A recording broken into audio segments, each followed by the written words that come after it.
حب الصحابة كلهم لي مذهب ومودة القربى بها أتوسل. الحمد لله رب العالمين والصلاة والسلام على عبد الله ورسوله نبينا محمد وعلى آله وصحبه أجمعين. اللهم علمنا ما ينفعنا وانفعنا بما علمتنا وزدنا علما.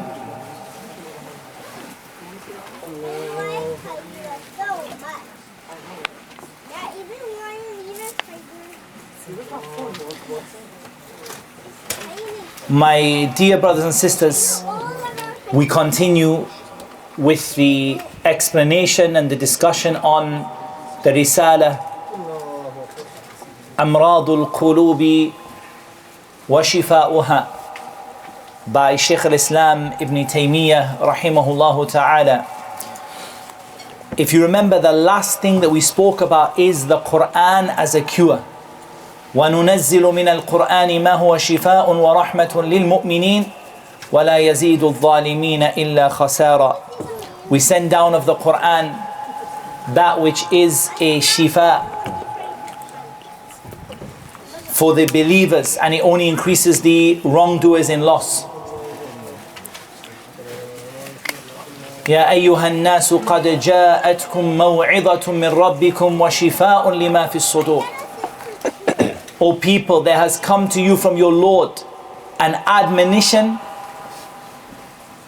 and a cure for what is in the hearts. So this is the last issue that we spoke about, and now we come to the discussion of righteous actions and the meaning of the word zakah and the meaning of the word tazkiyah. This is important, ikhwani, to remember always at-talazum bayna al-zahiri wal-batin. This is the qa'idah inda ahli sunnah with regard to iman, and it's a very important qa'idah, my brothers and sisters, that in the bab of iman, when it comes to our actions and our hearts and our actions are connected. Therefore, the heart brings about the righteousness of the actions, and it is also possible through striving to do righteous actions that you cleanse and purify your heart.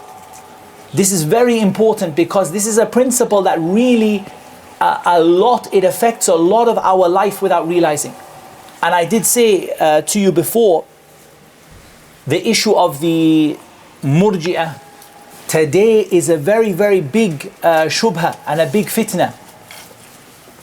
It's a big shubha and a big fitna with regard to our brothers and sisters, which is people being told, they might not be told this is irja, this is disconnecting actions from iman, but the reality of it is that's what they're seeing. That's why when a sister comes on a YouTube channel without hijab, all dolled up in makeup, and says, my heart is full of iman, you don't know the iman that is in my heart, you don't know the connection in my heart between me and Allah, we say kadhabti, you lied, wallahi you lied. Because if that heart was righteous, the body would be righteous. And we're not judging where you'll be in the akhirah, that Allah only knows. We're not judging also the reality of the hidden matters of the heart that we don't see. But we are not going to say what the murji'ah say. Imanuha ka imani Jibril. That we say that a woman comes without hijab, full makeup in front of all the men, and we say her iman is the same as Jibril. That's qawl al-murji'ah. Ibn Abi Mulaika, he said, أدركت 30 من أصحاب رسول الله صلى الله عليه وسلم. I met 30 of the companions of the Messenger of Allah صلى الله عليه وسلم. كلهم يخاف النفاق على نفسه. Every one of them fears that he's a munafiq. And not one of them says, إيماني كإيمان جبريل. Not one of them said, my iman is like Jibreel. So this is very important. Today we see it. People talk about this, you're judging me, you don't know who I am. There are two types of judgment. There is the judgment of the aqibah and the akhirah. وَهَذَا عِنْدَ اللَّهِ سُبْحَانَهُ وَتَعَالَى. And there is the judgment of the sharia. وَأَنِحْكُمْ بَيْنَهُمْ بِمَا أَنزَلَ اللَّهِ. Judge between them by what Allah revealed. Allah commands us to judge by the Quran. So if I see somebody who is not praying, not doing things properly, I am allowed to make a judgment مبني على الظاهر, based on what I see from the open. I'm not required to cut open their heart and look inside. Can I judge between them بما أنزل الله? However, the aqibah, where will they be in the end? Will Allah guide them to tawbah? Will Allah misguide me? وَالْعِيَاذُ بِاللَّهِ, will I come يوم القيامة, they be above me? هذا عند الله سبحانه وتعالى. No one knows it except Allah. So just be careful with this issue of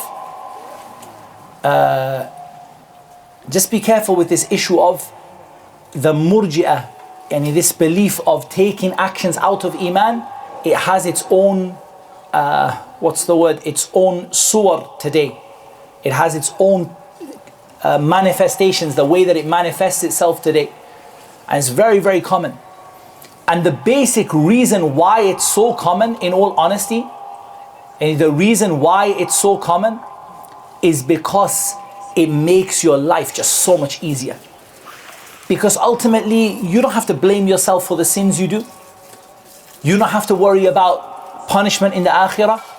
You don't have to correct yourself or try to change yourself, because ultimately, the iman is not changing.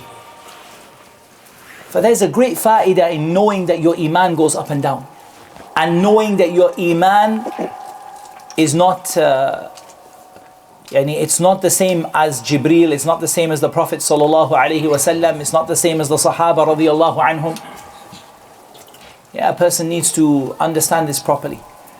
Like, from the benefits of this is that righteous actions can help to purify the heart. That's the fa'idah that we want from here, and we can read the paragraph بإذن الله تبارك وتعالى.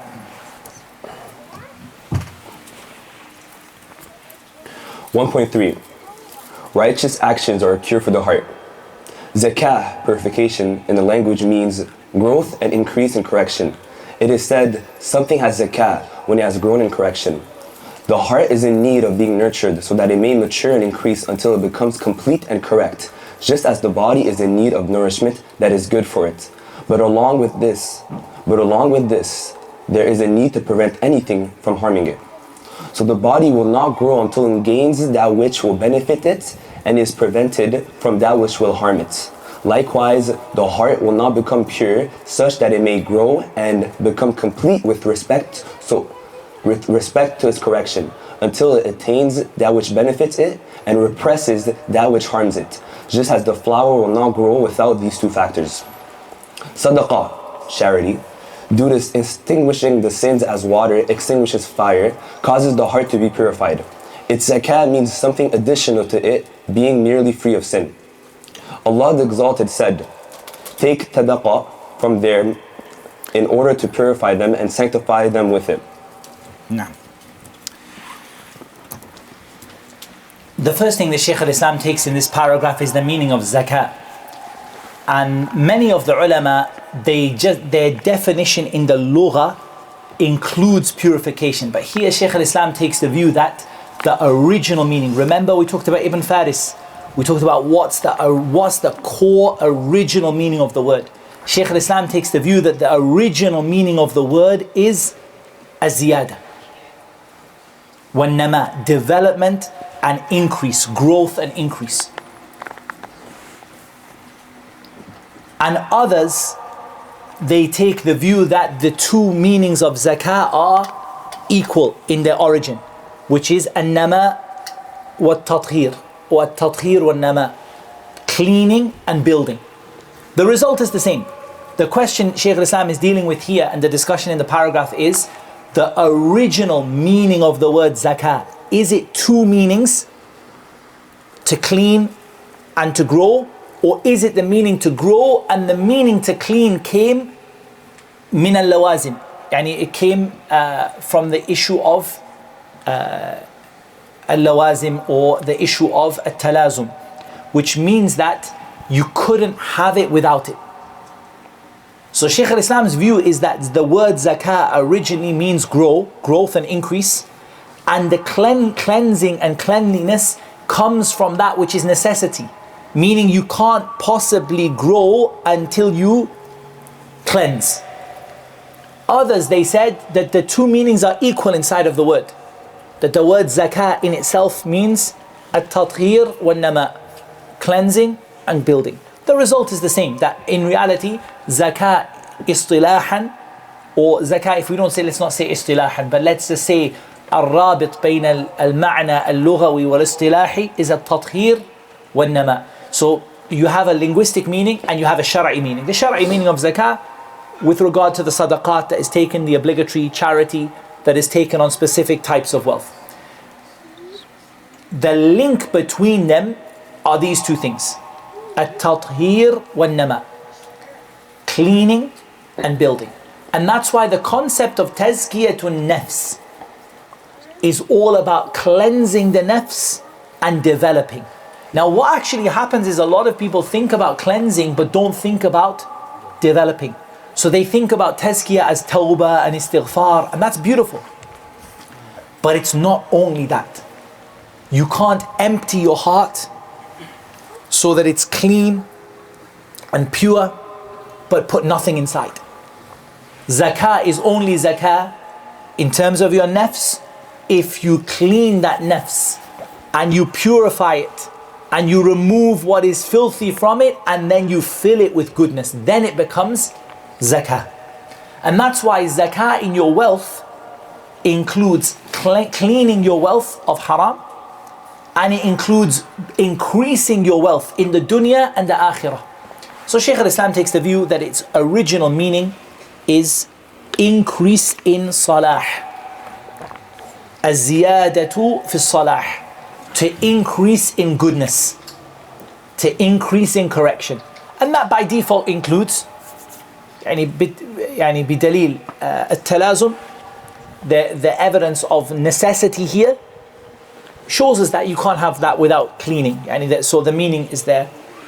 The heart is certainly in need of being nurtured, just like the body is. The body will not grow until it gains what will benefit it and prevent it from that which harms it. And similarly, the heart cannot grow in righteousness without purity and without increasing it in good deeds. And here he brings the evidence.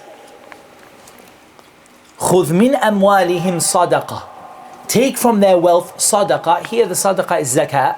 Sometimes the word sadaqah is used for the sadaqah, which is the zakah, and sometimes it's used generally. But many times in the Quran, the word sadaqah is used for the zakah. إِنَّمَا الصَّدَقَاتُ لِلْفُقَرَاءِ. Sadaqah is only for al-fuqara wal-masakin wal-amilina alayha. This here, the sadaqah here is zakah.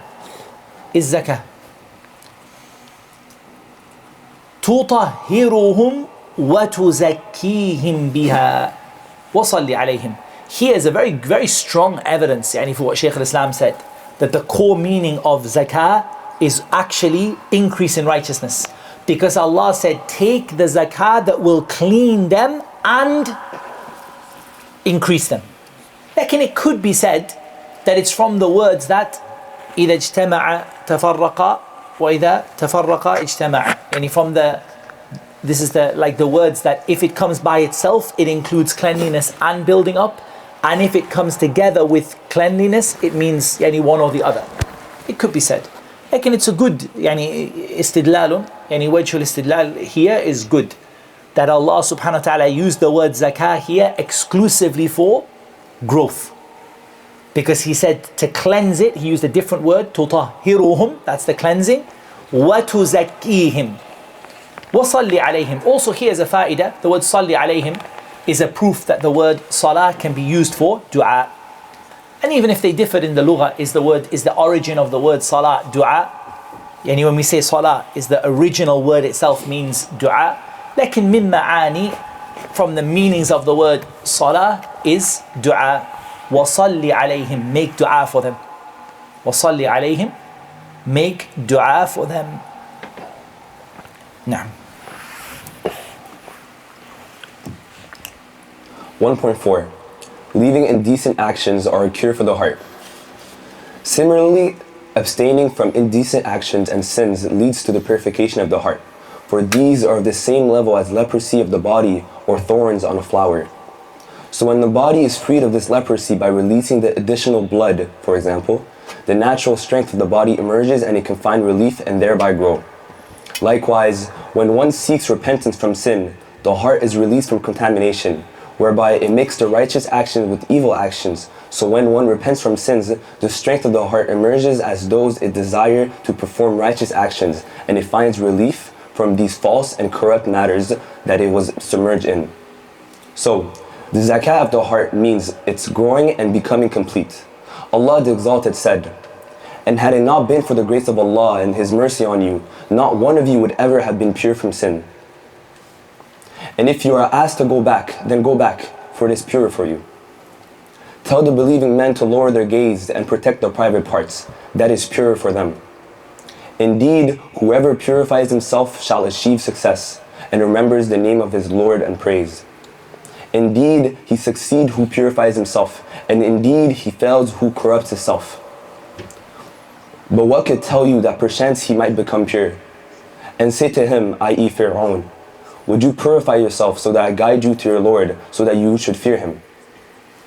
So tazkiyah, purification, even if its basic meaning is growth, blessing, and increase in goodness, it is only attained by removing the evil, and this is why purification has come to combine both these matters, i.e. performing good and avoiding evil. Now, here Shaykh al-Islam rahimahullah ta'ala, he talks about the meaning of the zakah of the heart, meaning to grow and become complete. Now if we look at the ayat here, we can actually see that these ayat, what is the word zakah used for here? So I want in each ayah you to think, is it primarily growth or primarily purification of sin, or is it both together? وَلَوْلَا فَضْلُ اللَّهِ عَلَيْكُمْ وَرَحْمَتُهُ مَا زَكَى مِنْكُمْ مِنْ أَحَدٍ أَبَدًا وَلَكِنَّ اللَّهَ يُزَكِّي مَن يَشَاءُ. If it was not for the grace of Allah upon you and His mercy, none of you would ever have zakah. But Allah gives zakah to whoever He wants. So here the translation says pure of sin. Like, it doesn't actually, there's no mani' to say both. Yani none of you would have been able to correct your heart. Like, I think here the translation sometimes throws you off. The translator said pure of sin, so you automatically think that that's the meaning inside of the ayah. Lakin Shaykh al-Islam here brings the ayah that it means growing. مَا زَكَى مِنْكُمْ مِنْ أَحَدٍ أَبَدًا. Yani there's no limit here on sin. Here none of you would have been able to have a pure heart, but Allah gives that purity to whoever He wants. So tazkiyatun nafs is a gift from Allah subhanahu wa ta'ala. It's not something that you can just, you just push yourself and you can achieve. La wallah, it's a gift from Allah subhanahu wa ta'ala. If I come to the next ayah, the statement of Allah Azza wa Jal, وَإِن قِيلَ لَكُمْ ارْجِعُوا فَارْجِعُوا هُوَ أَزْكَى لَكُمْ. And if it's said to you, go back, go back. It is more closer to zakah for you. No doubt, here, if you didn't go back, you would enter into a sin. And the issue of isti'dhan here, yani the issue of the ayah in Surah An-Nur came with the topic of entering into a place where you have to ask permission to enter. So if it said, I'm sorry, you're not give permission to enter, and you now don't go back, you fall into a sin. Like, by obeying Allah subhanahu wa ta'ala, you also complete a good deed. Like, maybe we can see here the meaning is closer to that. But again, there's no, here Shaykh al-Islam is not bringing it on the topic of freedom of sin. He's bringing it that this will complete your heart. كُلِّ الْمُؤْمِنِينَ يَغُضُّوا مِنْ أَبْصَارِهِمْ وَيَحْفُظُوا فُرُوجَهُمْ ذَلِكَ أَزْكَى لَهُمْ. Say to the believers to lower their gaze and protect their private parts. That is azka, closer to purity for them. Again, the same can be said about the ayah in Surah An-Nur, that the indication here is freedom of sin, freedom of zina, cleansing yourself from that. Lakin also there's a good deed in that, which is lowering the gaze, protecting chastity. قَدْ أَفْلَحَ مَنْ تَزَكَّى وَذَكَرَ اسْمَ رَبِّهِ فَصَلَّى. Here, there's an interesting tafsir of the ayah. tafsir is marjuh, it's not the correct view, but it's just to show you how the ulama think. I find it amazing that they said here, قَدْ أَفْلَحَ, it's not the correct view, but I just want you to see how the ulama think, how they extract fawaid. قَدْ أَفْلَحَ مَنْ تَزَكَّى وَذَكَرَ اسْمَ رَبِّهِ فَصَلَّى. They said successful is the one who pays zakat al-fitr, does the takbirat of Eid and goes to the Eid prayer. قَدْ أَفْلَحَ مَنْ تَزَكَّى وَذَكَرَ اسْمَ رَبِّهِ فَصَلَّى. Yani they brought the ayah upon the Eid al-Fitr, Salat al-Eid. It's not the strong view regarding the ayah, like, it just shows you how deep the tadabbur and the thought and the reflection was upon the Quran. Like here, tazakka is general, and generally the principle always should be when making tafsir that we take the wording in the most generic way that the context allows. Context, be careful with that. The most generic way that the context allows. Not the most generic way the word allows, otherwise the salah becomes just stand and make dua. The most generic way, the most wide way that the context allows. So here, successful is the one who purifies himself.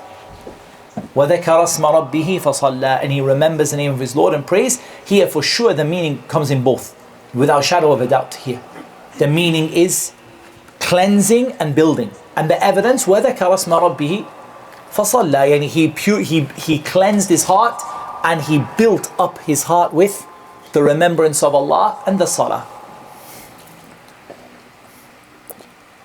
قَدْ أَفْلَحَ مَنْ زَكَّاهَا وَقَدْ خَابَ مَنْ دَسَّاهَا.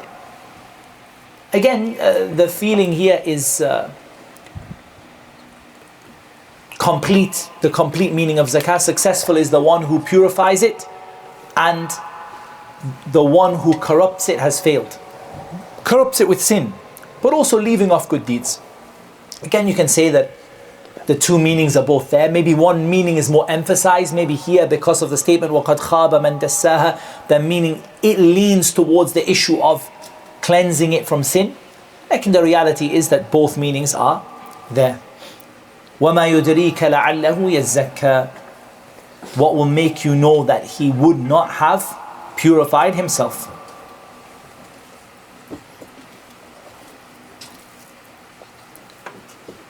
فَقُلْ هَلْ لَكَ إِلَىٰ أَن تَزَكَّى or تَزَكَّى, قراءتان, تَزَكَّى or تَزَكَّى, وَأَهْدِيَكَ إِلَىٰ رَبِّكَ فَتَخْشَى. Would you not, and is it not time, O Fir'aun, for you to purify yourself? And here's repentance, and I guide you to the way of your Lord so that you become fearful of him. So this, even if its basic meaning is growth, it is only attained by removing evil. So if you want to know what's Shaykh al-Islam's conclusion on these ayat, it's this. The basic meaning is growth and increasing goodness, and it's only attained by removing evil, and purification combines both matters. That's the khulasat al-qawl. That's the conclusion of what Shaykh al-Islam said regarding these ayat.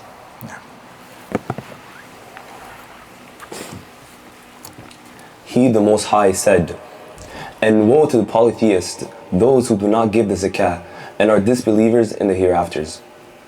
Meaning by zakah, the tawheed and iman by which the heart is purified, for indeed tawheed includes negating any lordship besides Allah and affirming the lordship of Allah in the hearts. This being the reality of La ilaha illallah, there is none worthy of worship except Allah, and this being the basis by which the hearts are purified. Tazkiyah, purification, is the act of making something pure, either in and of itself, or in belief, or in reports. It is similarly said, عَدَلْتُهُ, when you made it just in and of itself, or in the belief of the people. Allah the Most High said, so do not ascribe purity to yourself, i.e., do not broadcast that you are pure, and this is not the same as his saying, indeed he succeeds who purifies himself. This is why Allah the Most High said, he knows best who fear Allah. Zainab was initially known as Burra, and it is said that she purified herself and stole the Messenger of Allah sallallahu alaihi wasallam, called her Zainab. As for the saying of Allah, have you not seen those who claim purity for themselves? Nay, but Allah purifies whom He pleases. Now, carry on. One last paragraph. Meaning He makes pure whomsoever He pleases and makes purity known. Just as a purifier declares to be pure only those whose justice He can bear testimony to. Now, here,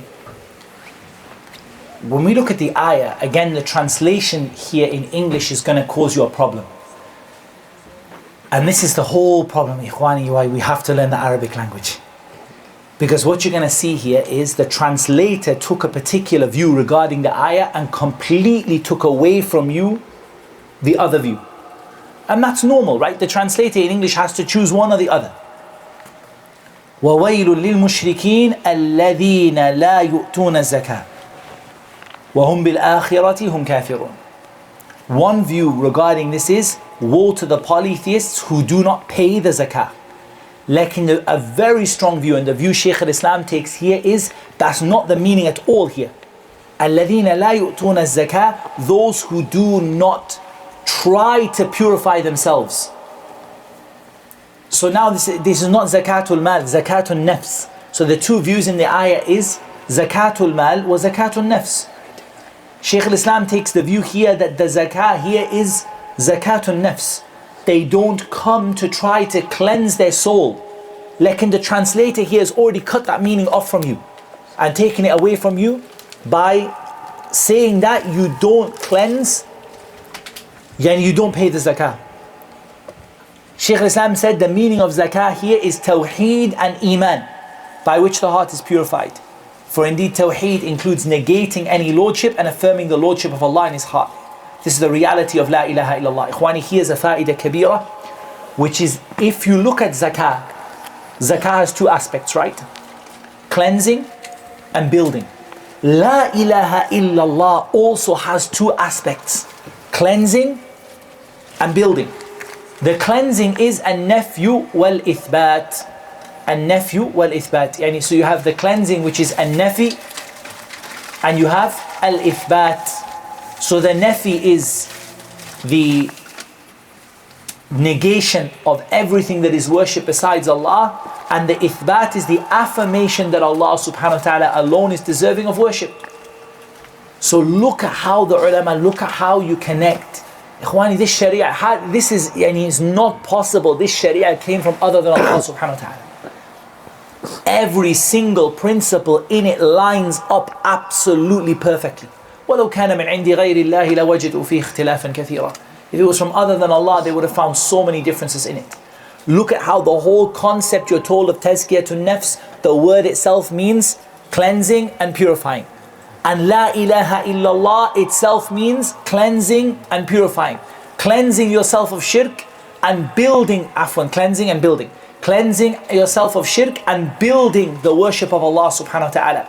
And la ilaha illallah is not accepted illa bihima. And you have to bring them both. You have to bring the cleansing, which means removing shirk. Al-bara'atu min ash-shirki wa ahlihi. That you declare yourself to be free of shirk and free of its people. Free of shirk and free of its people. And the building of la ilaha illallah is the actual worship of Allah subhanahu wa ta'ala alone. Ibadatullah wahdahu. And that's why all the explanations of la ilaha illallah that come in the Quran, I've got a little homework for you. Anyway, we might not manage to catch each other, like it's mufid. Go through and find the ayat of the Quran that are said to be the tafsir of la ilaha illallah. I'll give you one. فَمَنْ يَكْفُرْ بِالطَّاغُوتِ وَيُؤْمِنْ بِاللَّهِ فَقَدْ اسْتَمْسَكَ بِالْعُرْوَةِ الْوُثْقَى لَا انْفِصَامَ لَهَا. Whoever disbelieves in the taghut and believes in Allah has grasped the most trustworthy handhold that will never break. The ulama say here, al-urwatul wuthqa is la ilaha illallah. So the ayah is a tafsir of la ilaha illallah, right? It doesn't say la ilaha illallah in it. It explains la ilaha illallah. فَمَنْ يَكْفُرْ بِالطَّاغُوتِ وَيُؤْمِنْ بِاللَّهِ. Disbelieve in the taghut, that's the cleaning. وَيُؤْمِنْ بِاللَّهِ, and believe in Allah subhanahu wa ta'ala. And here a taghut is كل ما عبد من دون الله سبحانه وتعالى. Everything that is worshipped besides Allah subhanahu wa ta'ala, whether it is, like they say, يعني معبود أو متبوع أو مطاع, whether it's something that is offered direct worship, or something that is obeyed to the level of worship, or something that is followed to the level of worship. Because some things are worshipped, like people worship them like, and this is يعني من فوائد يعني في شرح كلمة الطاغوت. طاغوت originally is from a طغيان, and crossing the limits. Like from the fawaid you can take here, إخواني, if you look at disbelief in Allah subhanahu wa ta'ala and worshipping other than Allah, you see sometimes you see ibadah mahta, and you see just like prostrating to an idol. You see like the person is making dua to the idol. صح? Sometimes you see the issue is obeying. Now, the ayah in Surah Al-An'am,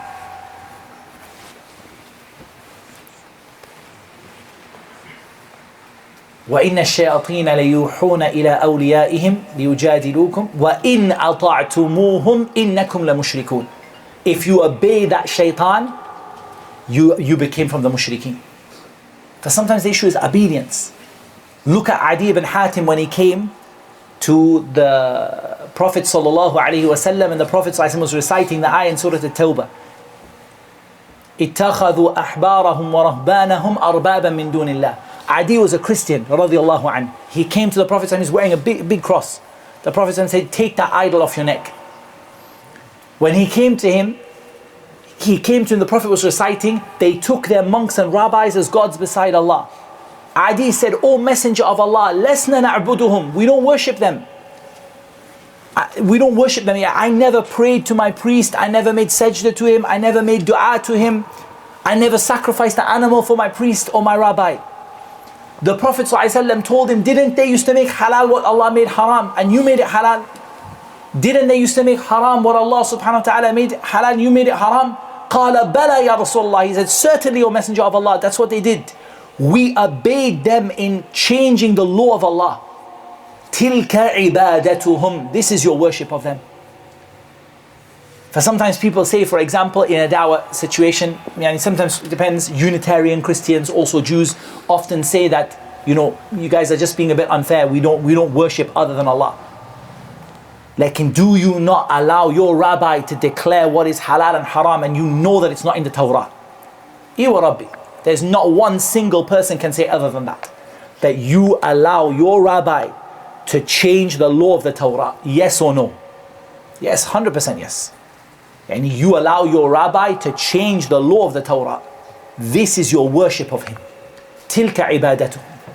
You worship them like that. So not every time is the worship dua or dhabh or sajda. It can be ittiba', following to a level that you follow them instead of Allah subhanahu wa ta'ala. Allah said and His Rasul said sallallahu alayhi wa sallam, like, and it still became the point of following to the point of following them instead of Allah, or obeying them instead of Allah subhanahu wa ta'ala. فَعَلَى كُلِّ حَالٍ, this is one of the ayat in which La ilaha illallah is explained. There are several other ayat. There are several other ayat in which La ilaha illallah is explained. Try to find some. Write them down. If you catch me during the week, bring the ayat to me. Say to me, I found the ayah, this one, this surah, this ayah. I found it. Where the ulama say the ayah is an explanation of La ilaha illallah. Why? Because this is very important. Because your Lord is telling you what La ilaha illallah means. This is not a sharh of shaykh. Allah is telling you what La ilaha illallah means. Like in La ilaha illallah, the meaning of it is, as Shaykh al-Islam said, this is what tazkiyatun nafs is. The first thing you purify yourself with is La ilaha illallah. And that's why if you look at the whole issue of other methods of tazkiyatun nafs, like tasawwuf, it can't possibly be successful. Because the root tazkiyah of the nafs is La ilaha illallah. is the attainment of tawheed and the abandonment of shirk in every single aspect. Without this, there's no tazkiyah. That's the first point that Shaykh al-Islam makes, rahimahullah ta'ala. The Shaykh mentions the issue of making something pure or making something just. You can also say, adaltuhu, and I made it just. And then he brings a very important point here, which is a person might imagine that there is a clash between these ayat here that we're going to mention. فَلَا تُزَكُّوا أَنفُسَكُمْ, do not purify yourselves. And the statement of Allah Azza wa Jal, قَدْ أَفْلَحَ مَنْ زَكَّاهَا. على كل حال قد أفلح من زكاها, here there are different views with regard to the tafsir, and some of them did say, if I'm not mistaken, in the tafsir of the ayah, that Allah is the one who purifies it. Like in the zahir here, the person who purifies their own soul, and the evidences, we could use other ayat which are like conclusive. فَقُلْ هَلْ لَكَ إِلَىٰ أَن تَزَكَّى, and there's no doubt about that. Yani, is it not? Why don't you purify your soul? Does that not contradict the statement of Allah, فَلَا تُزَكُّوا أَنفُسَكُمْ? Now remember back to the muhadara we did a couple of days ago. What did we say? One of the important principles to remember is, it is impossible for anything in revelation to contradict itself. This is a qa'idah fi radd al-shubuhat. This is one of the most important principles in refuting the shubuhat, is that it is an impossibility that there could ever be a contradiction between something in revelation. Al-Quran and As-Sunnah As-Sahihah, the authentic Sunnah, it can't possibly be. But our understanding of it may take some, we may have to revisit that to understand it properly. فَلَا تُزَكُّوا أَنفُسَكُمْ, the translator helped you out here. Do not state that you are pure. Yani, do not say, I am pure. And this also, yani, is from the many fawaid of this, is that anyone who claims purity for themselves, by default is not. So all these people who come and say, Ana waliullah, I'm Allah's wali, I'm Allah's chosen servant, Allah has selected me on the earth, this ayah is enough to refute them. You don't need another ayah. فَلَا تُزَكُّوا أَنفُسَكُمْ. Allah tells you, you cannot prescribe, declare yourself to be pure. قَدْ أَفْلَحَ مَنْ تَزَكَّى is the action of purifying the self. So that's the difference here. One of them refers to the declaration, the statement that I'm pure. And the other one refers to the practice of cleansing and building the self. And that's why Shaykh Islam brought the dalil for this, because you can't just say it. You have to understand that a lot of times when we have a problem, especially in the West, is we just bring an opinion. We don't bring a dalil. It's very common. Like I was reflecting on this earlier. Like someone comes and brings you an opinion, and you're like, Jazakallah khair for your opinion, akhi, but do you have a dalil for what you said? And don't say to me, أَفَلَا يَنْظُرُونَ إِلَى الْإِبِلِ كَيْفَ خُلِقَتْ. Do you not see the camels, how they were created? I need a dalil. Yani, it's fine, you tell me your opinion, what you did is wrong, what you did is right, you're a terrible person, you're great, I love you, I hate you, no problem. We have a ra'yak. That's your ra'i, that's your opinion. قُلْ هَاتُوا بُرْهَانَكُمْ إِن كُنْتُمْ صَادِقِينَ. What's your dalil? And then the dalil requires wajhul istidlal. The dalil itself is not enough. That's why I said أَفَلَا يَنْظُرُونَ إِلَى الْإِبِلِ كَيْفَ خُلِقَتْ is a dalil. It's ayah min ayat Allah tabarak ta'ala. But this ayah is, you need a link. You need basically, how am I using the dalil? So always remember, a qawl of anyone, Abu Bakr, Umar, Uthman, Ali, Abu Hanifa, Malik, Shafi'i, all the aqwal. Number one, it generally, the Sahaba is a slight difference in the sense that if the Sahabi doesn't have anyone that opposes them, we can say that they took it from the Prophet ﷺ. Like in the ta'arud, when there's a difference of opinion, it needs a dalil and a wajh al-istidlal. every qawl, it needs a daleel and it needs wajh al-istidlal. So it needs a daleel in the sense of it needs you to bring for that qawl what is your daleel for it, and then to evaluate, is that daleel being used correctly? Because you can bring a daleel with daleeluka sahih, the daleel is good, it might even be on the topic, but is it being used in a way that is suitable to prove the point that you mean? And if you want to truly complete the argument, you need a third, which is ma'rifatu ma laka wa ma alayk. You need to know what the other person's daleel is. That's why it's ma'thur Imam Abi Hanifa rahimahullah ta'ala that he said this. The issue of ma'rifatu ma laka wa ma alayk. So if you really want to come for someone with an argument, you bring your argument, you bring your daleel, you don't have to state your wajh al-istidlal, but you have to have a good, and your daleel is exactly suited for the purpose you're using it for. And you have to know what the other person has. Because no person, you bring a daleel, you say, look, I found in, Sunan Ibn Majah, this hadith, and you bring it, the person says in Bukhari and Muslim, I have a hadith. Oh no. And you have to now, ma'rifatu ma laka wa ma alayk. And then when you have these things, now you can really bring and present your argument to someone. And that's why always the ulama had this. That's why it's very wrong to accuse the ulama like people do. They say we just take their opinion. Like the reality is that alim, wallahi, never gave his opinion like that.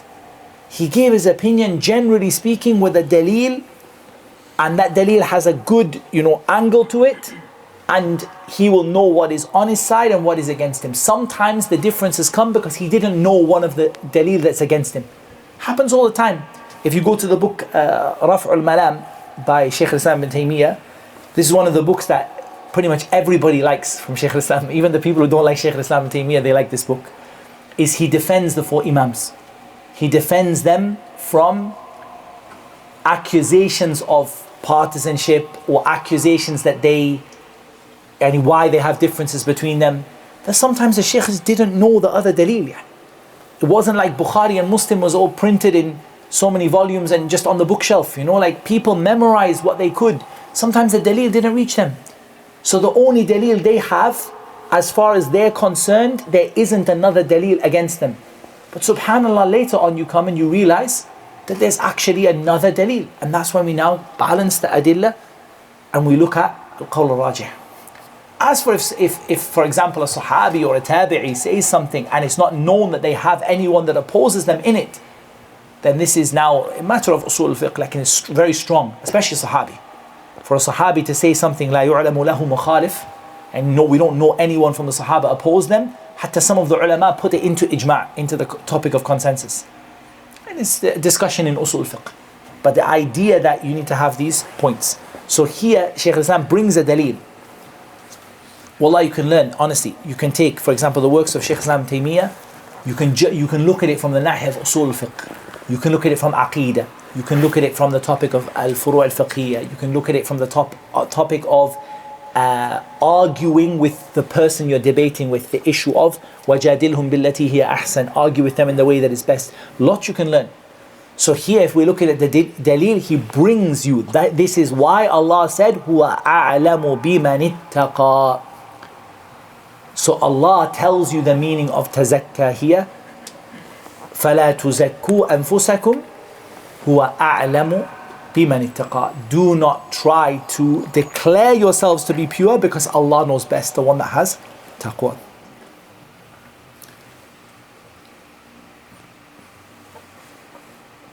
Then the statement of Allah Azza wa Jal, أَلَمْ تَرَ إِلَى الَّذِينَ يُزَكُّونَ أَنفُسَهُمْ بَلِ اللَّهُ يُزَكِّي مَن يَشَاءُ.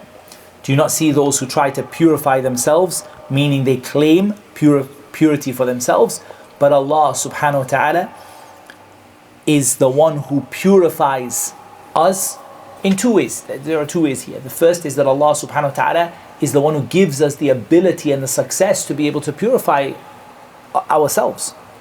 And secondly is that Allah is the one who declares people to be pure. So Allah declared the angels, لا يعصون الله ما أمرهم ويفعلون ما يؤمرون. Allah declared the angels to be pure. Likewise, Allah subhanahu wa ta'ala declared the prophets to be pure. Tafsir in the issue of some of the accidental mistakes and things like that. The point is that here we can also take a fa'idah, which is the tazkiyah of Allah for the Sahaba. And this is why we say in the issue of al-jarh wa ta'deel, in the issue of hadith where you have al-jarh wa ta'deel,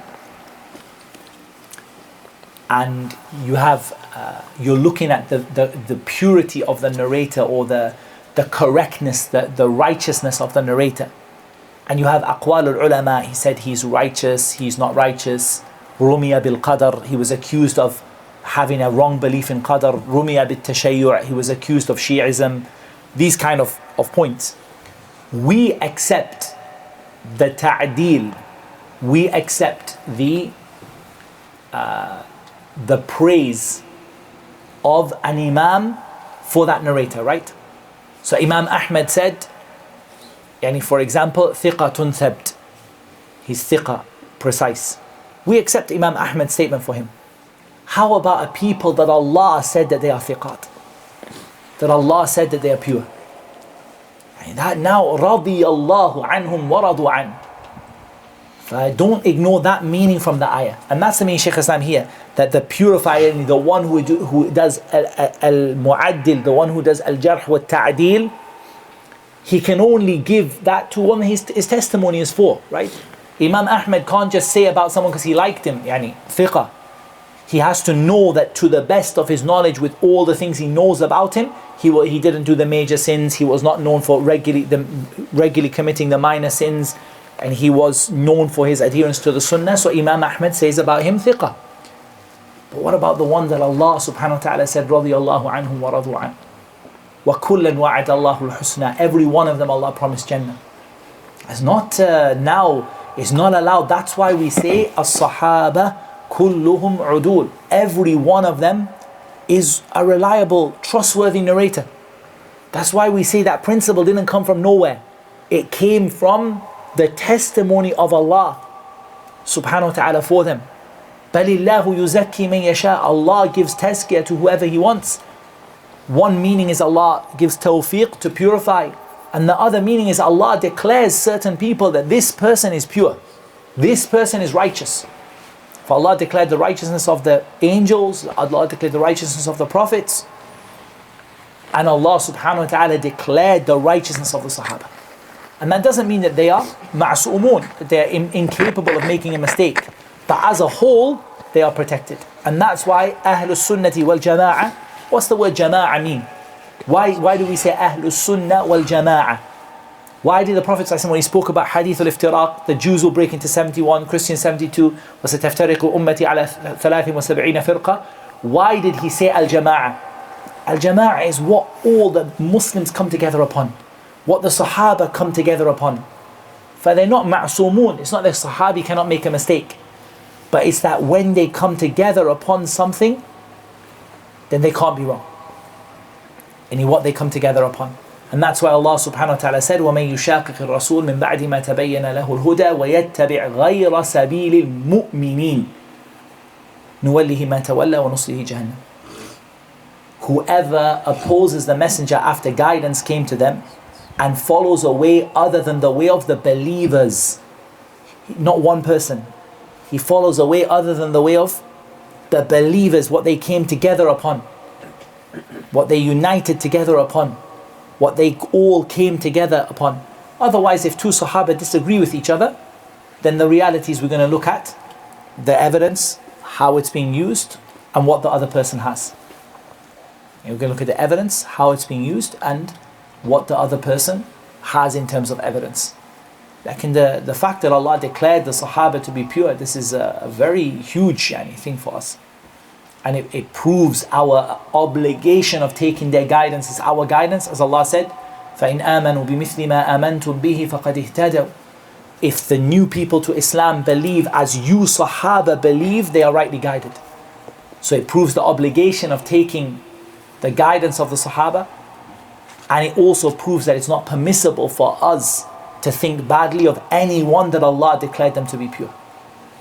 That's why we don't say anything bad about the Sahaba in anything. We don't say about one of them. And like some people, you can see, and generally, Ahlul Bid'ah, you can identify them. And one of the things that identifies them is you almost cannot find a firqa min al-firaq except that they have something to say about one or more of the Sahaba. Might be Abi Huraira, might be Muawiyah, it might be one Sahabi or another Sahabi. Ali radiallahu anhu. So there are groups who speak badly of Ali. There are groups who speak badly of Muawiyah radiallahu anhuma. There are groups who speak badly of the likes of Abi Huraira because they don't like what he narrates. As Shaykh Muhammad Hamad al-Ansari said, they're angry with Abi Huraira because he narrates what refutes them. There are people who speak badly about various people among the Sahaba.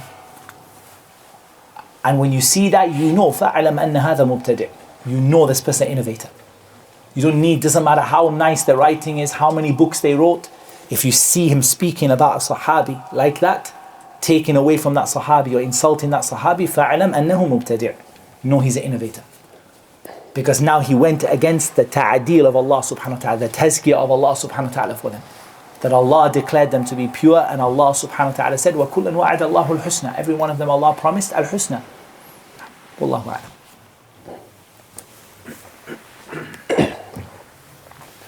1.5. The effects of sin upon the purity of the heart. Adl, fairness and justice, is i'tidal, balance. And in balance lies the correction of the heart. Just as in dhulm, imbalance, oppression, lies its corruption. This is why for every sin that the person has committed, he has oppressed himself. ظَالِمٌ لِنَفْسِ. The opposite of dhulm is adl. So this sinful person has not been just to himself, rather he has oppressed it. The correction of the heart lies in adl, and its corruption lies in dhulm. Therefore, when the servant oppresses himself, he is the oppressor and oppressed at the same time. Likewise, when he is just, then he is the one who is just and the one upon whom justice is carried out. The person does an action and he will receive the fruit of this action, be it bitter or sweet. Allah said, he has the reward for the good that he has earned, and he is punished for the evil which he has earned. Aml, actions, have an effect upon the heart, either of benefit, harm, or correction, before they affect the external body. The good and pure actions constitute justice for the soul, whereas bad action oppresses the soul.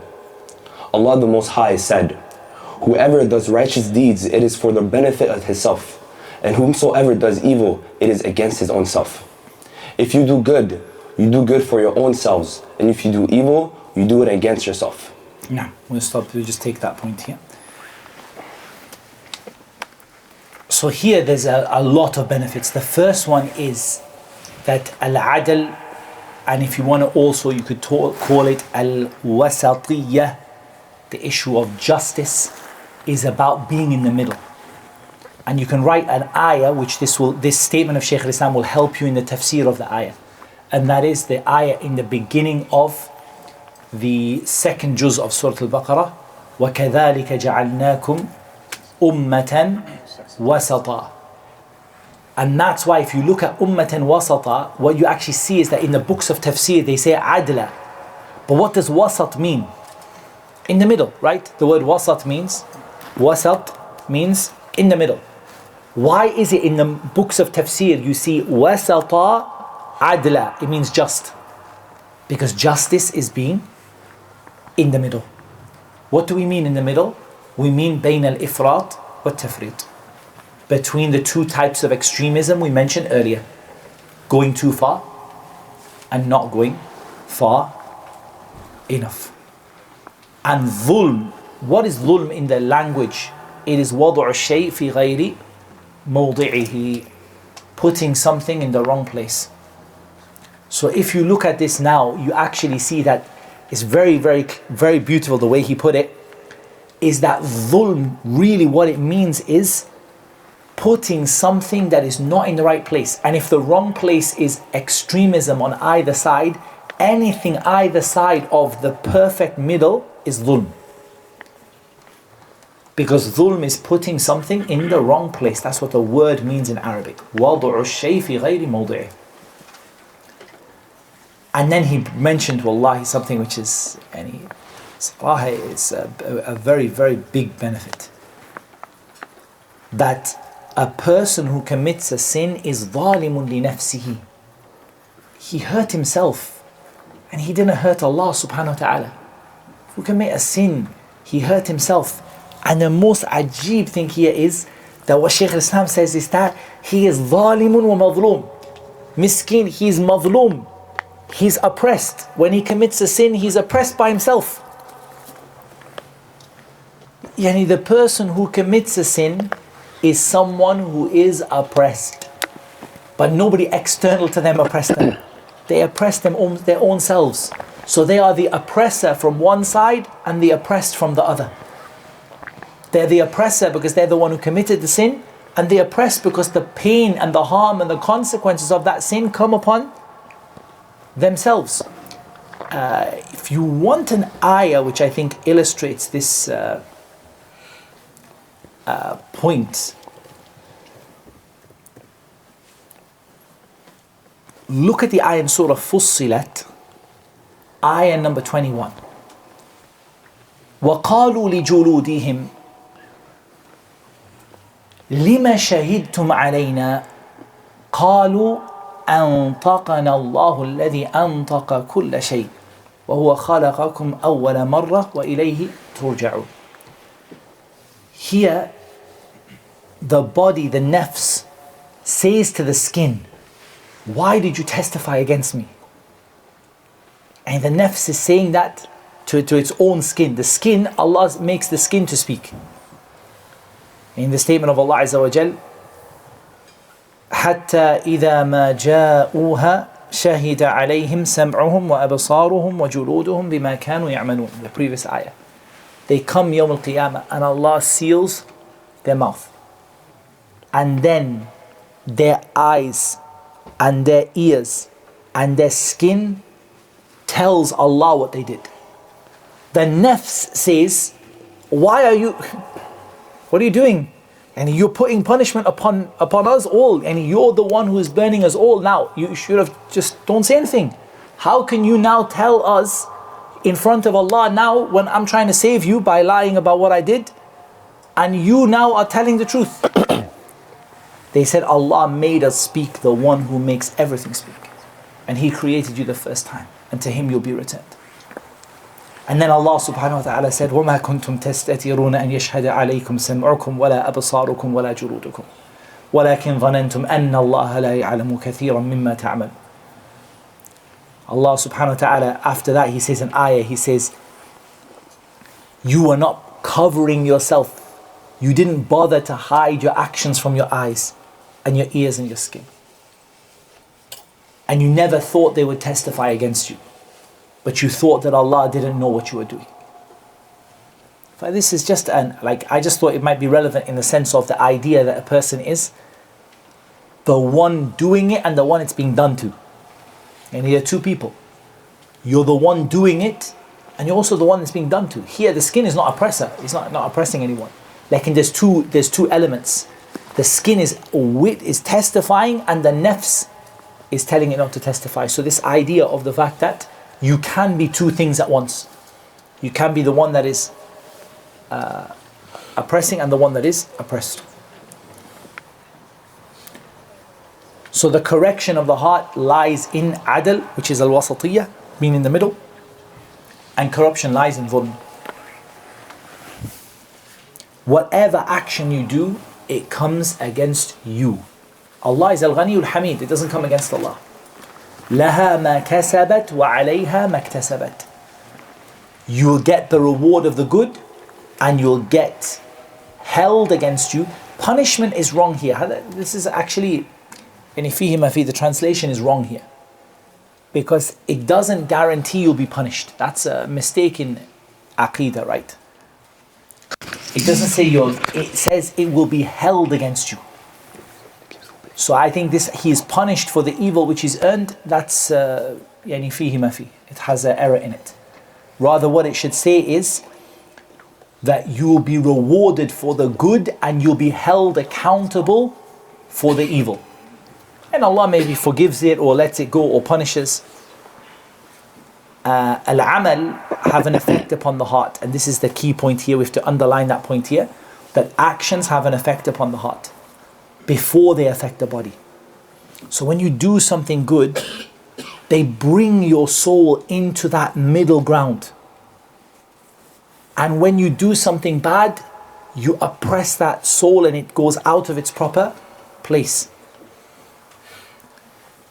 And Allah subhanahu wa ta'ala said, من عمل صالحا فلنفسه ومن أساء فعليها وما ربك بظلام للعبيد.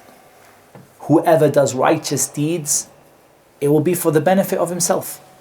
And whoever does evil, it will be held against him.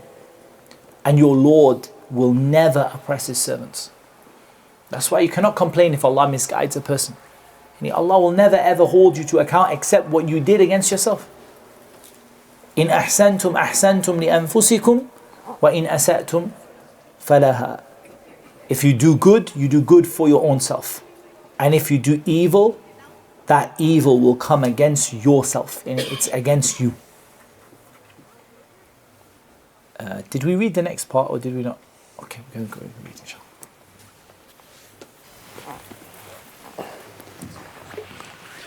Some of the Salaf said, indeed, good actions are a light in the heart, a strengthening for the body, a glow on the face, a cause for extensive provisions, and love in the hearts of the creation. Indeed, bad actions are a darkness in the heart, a blackness on the face, a weakness for the body, a cause for decrease in provisions, and hatred in the hearts of the creation. Allah the Most High said, every person has a pledge for that which he has earned. Every person has a pledge for what he has earned. But remind them of it, the Quran, lest a person be given up to destruction, tubsala, for that which he has earned, when he will find for himself no protector or intercessor besides Allah. And even if he offers every ransom, it will not be accepted from him. Such are they who are given up to destruction because of that which they earned. Tubsala means to repress, to fetter, and captivate. Now, read up to here.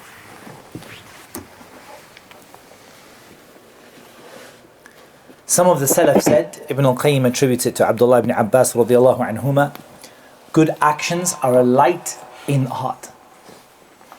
It's a nurun fil qalb. They're a light in the heart. And they are a strength in the body. And they are a glow on the face. They are a cause for extensive provision and love in the hearts of the creation. إِنَّ الَّذِينَ آمَنُوا وَعَمِلُوا الصَّالِحَاتِ سَيَجْعَلُ لَهُمُ الرَّحْمَنُ وُدًّا. And every one of these has an evidence for it. You could bring for each one of these statements, you can bring an ayah from the Quran. For example, the first one, أَوَمَنْ كَانَ مَيْتًا فأحييناه وجعلنا له نورا يمشي به في الناس كمن مثله في الظلمات ليس بخارج منها. What about the one who is dead and we brought him to life and we gave him a light to walk among the people? So that's a light in the heart, a strength in the body, a glow on the face, يعني نضارة في الوجه, يعني it's a light upon the face.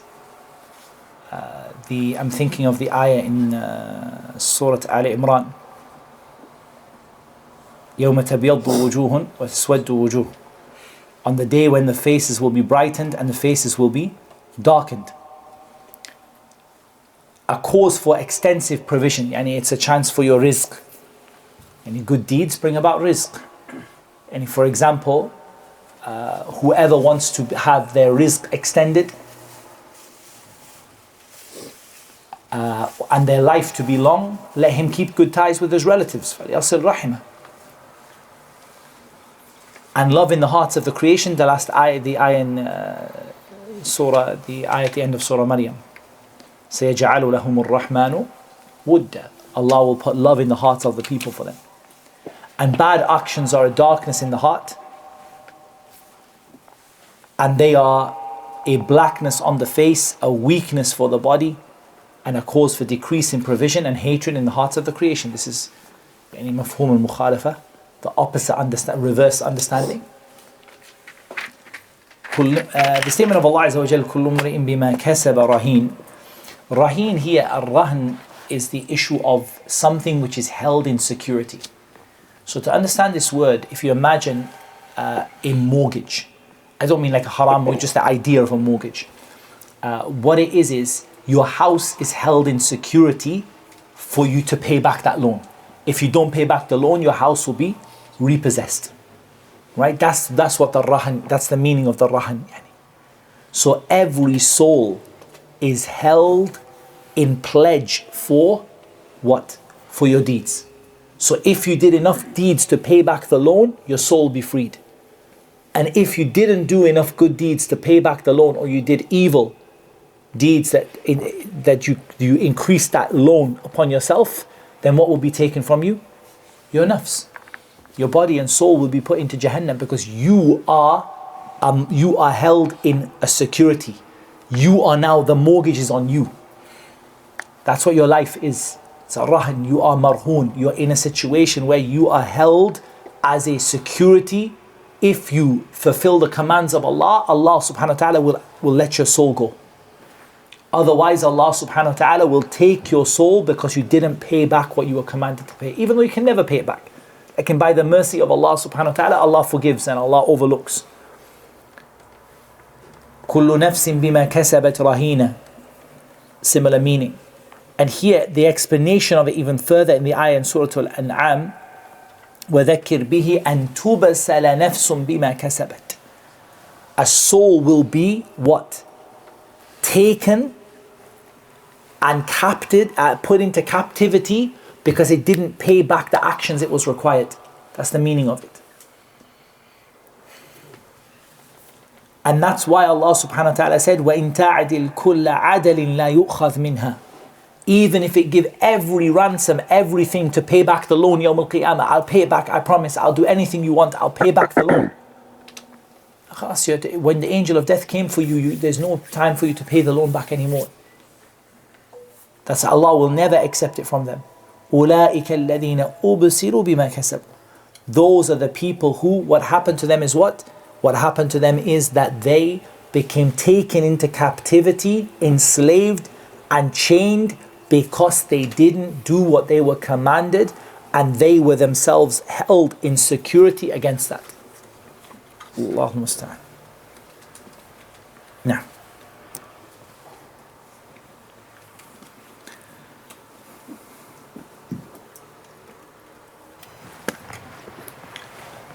Similarly, when the body has recovered from illness, it is said, he has balanced his temperament and disposition.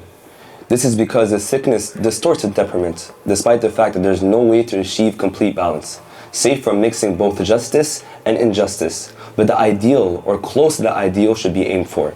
Now, here, the example of the body again, that you can see in this, that Shaykh al-Islam really does a lot of explaining how this is the same, yani the physical body. This is to help you to understand, right? This is to help you to understand. So to help you to understand. Habib, what you can do, just take the other battery for them. Okay, because the other one in there is fully charged, that lasts forever.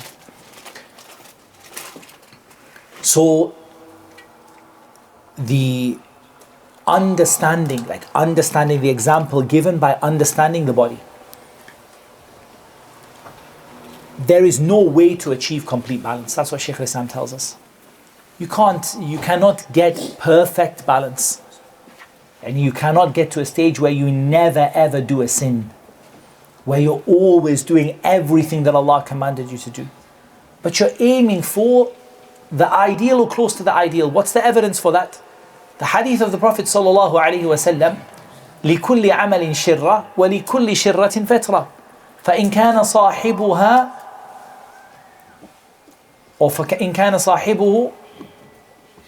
وَإِنْ كَانَ صَاحِبُهُ سَدَّدَ وَقَارَبَ فَرْجُهُ.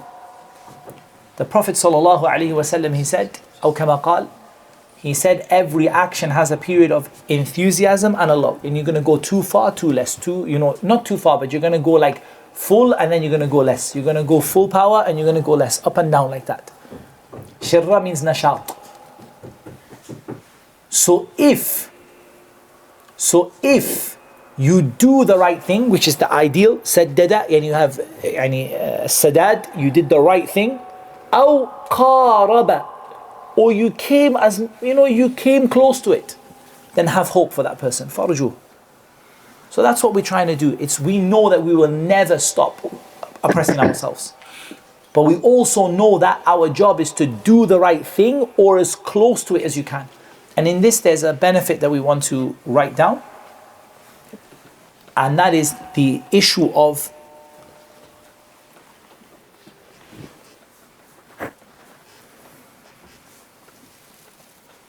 so there's a benefit that we want to write down bi'iznillahi ta'ala, and that is that Islam came to achieve good or increase it, and remove evil or decrease it.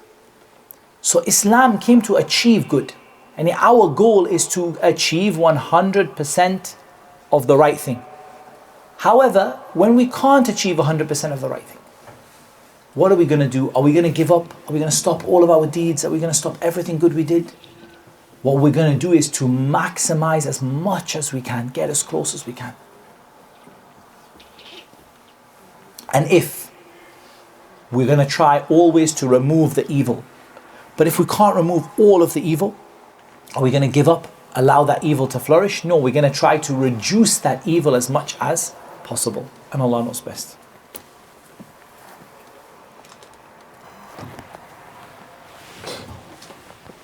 The same case applies to the heart. Its health and correction lies in balance, and its sickness lies in deviation, oppression, and digression. But complete balance in everything is impossible, in action or knowledge. But the ideal or the closest to the ideal should be aimed for. This is why it is said, describing the Salafi way, the ideal way. Allah said, "And you will never be able to be just between the wives, even if you desire to be. And give full measure and full weight. We do not burden a soul beyond what it can bear. Allah the Exalted sent the messengers and revealed the books so that man may establish justice, and the greatest form of justice is to worship Allah alone with no partner, then giving due justice to the rights of the man, then being just upon oneself." So here the same case applies to the heart. What we're aiming to do is to get the heart in perfect balance in knowledge and action, so that your knowledge is exactly right. It doesn't have areas where you've gone too far or too less. There's no extremism on either side. There's no exaggeration. There's no easiness or being too lenient. And in action, we're trying to find that balance. We'll not be able to do it perfectly. So we're aiming for the balance, and we know that we might fall short, or we will fall short on either side. And that is why it is said that the way of the Salaf, it is at-tariqatul muthla. It is the best way. To try to find, that is the balance, right? In terms of the following of the Salaf, rahimahumullah ta'ala. Because ultimately we're trying to understand the Quran and the Sunnah the way that the Sahaba understood it, and those who followed them in good.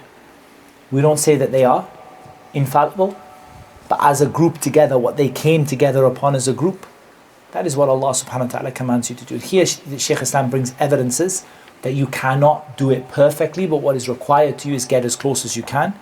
وَلَن تَسْتَطِيعُوا أَن تَعْدِلُوا بَيْنَ النِّسَاءِ وَلَوْ حَرَصْتُمْ.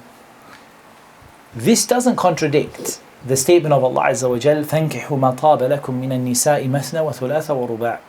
Marry whoever you want of women, 2, 3 or 4. There's no contradiction between this and between the statement of Allah Azza wa Jal, وَلَن تَسْتَطِيعُوا أَن تَعْدِلُوا بَيْنَ النِّسَاءِ وَلَوْ حَرَصْتُمْ. Again, it could be, a person could say, does that mean that you're always limited to one? That's not the case, and I'll explain why. In the first, what is required from you in al-adl with regard to wives falls into 2 areas. One is al-adlu fima yamlikuhu al-insan, is justice in what is you're able to do, and that is money, time, the rights of the husband and the wife. This is what you are able to do. Yani every person, you're quite able to say one night for you, one night for you. You're quite able to say yani $1,000 for you, $1,000 for you. That's very possible. That's not outside of what a person cannot do. But what is outside of what a person cannot do is love. You can't love your wives equally. Like you cannot say, I cut my love in half. And I gave exactly half to you and exactly half to you. يعني من المحال يعني. Person can't do it. Same with your children. And you can give your children fairness in inheritance, in time, in an-nafaqa, how you spend on them. But you can't say that. People like to say, I love my children equally. But, and to a certain extent, you might even feel that. But what I mean is, it's not in your capability. Well, you might love them exactly equally, but it's not in your capability. It's not in your hands to do it. Like you might love your two wives exactly equally, but it's not, you don't have the ability to adjust the love up and down. Or I'm loving you a bit too much, let me just love you a bit less. And I think I love you a bit less, let me just love you a bit more. It's not possible. You cannot do, وَلَوْ حَرَصْتُمْ, even if you tried to do it, you couldn't do it. And what's the evidence that this is not cancelling out the concept of ta'addud? فَلَا تَمِيلُوا كُلَّ الْمَيْلِ. Allah tells you what to do. He doesn't say divorce one and only have one. He said, so if you have 2 wives or 3 wives or 4, do not lean to one of them so the other one is left كَالْمُعَلَّقَةِ. She's left like as though she's not divorced and not married. And that, wallahi, I see it sincere advice to the brothers, wallahi. It's not from a rujula, it's not from the behavior of a man that he does that to a woman. And even if he doesn't like her, even if she's not the wife that he's the most attached to or whatever, wallahi, he doesn't leave her كالمعلقة in a situation she's neither married nor divorced. She's just stuck. Like he doesn't give her rights, he doesn't really look after her, he doesn't really take care of her, he just left her كالمعلقة. She's just stuck in a situation neither married nor divorced. Oh Allah, he should give her the time, give her the equal money, spend upon her in goodness. And then love is and that's not in your who you love more or less. It's not in your control. And Shaykh Hassan brought this for the fact that the aim is to be in the middle, but you can't, it's not from what a human being can do to be exactly in the middle in all actions and knowledge. وَأَوْفُوا الْكَيْلَ وَالْمِيزَانَ بِالْقِسْطِ لَا نُكَلِّفُ نَفْسًا إِلَّا وُسْعَهَا. Fill the measure and the scale. So al-kayl is what is measured by volume. So actually it's interesting, I find this really interesting, it's an issue in fiqh, but we'll cover it inshallah and see how far we get. This here, this bottle of water is sold in volume, right? 500 ml. They're selling it to me because it's 500 milliliters of water. It's not sold by weight. So even though the water weighs half a kilo, presumably, that's what it's supposed to weigh, but they're not selling it to me by weight, they're selling it to me by volume. In the time of the Prophet ﷺ, a lot of things were typically sold by volume. For example, dates, wheat, barley, they were not sold by weight, they were sold by volume. So you would take a container of a certain measure that was known, and you would fill it up, and that would be your measure of volume. Like a sa' and a mud. So a sa' is 4 mud, and the sa' in volume is, they differed over it, the mud. Some of them said a mud is 500 mil, and some of them said 750. I thought 750 is a stronger view with regard to the mud. If that's the case, then the sa' is 3 liters. If the other one is the case, then the sa' is 2 liters. But this is a measure. So when you give a sa' in Zakatul Fitr, for example, you don't weigh it out. You can weigh it as to make it easy for you as something taqribi, but you don't weigh it out. Like what I tell my kids to do is, for example, you go buy like massive big bag of rice, like 25 kilo bag of rice, and I say, right, let's measure a sa'. Let's take 3 liters, so we're generous to the poor people. let's take 3 liters. Now I want you to take a 3-liter container and I want you to fill it up with the rice. And then put a little bit more on the top. Why we put a little bit more? So we don't fall in this ayah. And give full measure. That's why, wallah, it's a beautiful thing. You ever go, I love this when I go to Saudi Arabia. You don't see it in many places. Like in Saudi, wallah, you see it. If they weigh or they measure, he'll put more and more and more. He doesn't want any chance that he gave you less than. You'll see it across. It's a culture of the people. Practicing, not practicing, but the culture of the people is like that. And maybe other places as well. Like, and you see the people like that. Like they'll weigh out to you. The scale says 3 kg, for example. Person will put 2, 3, 4 handful more dates on top.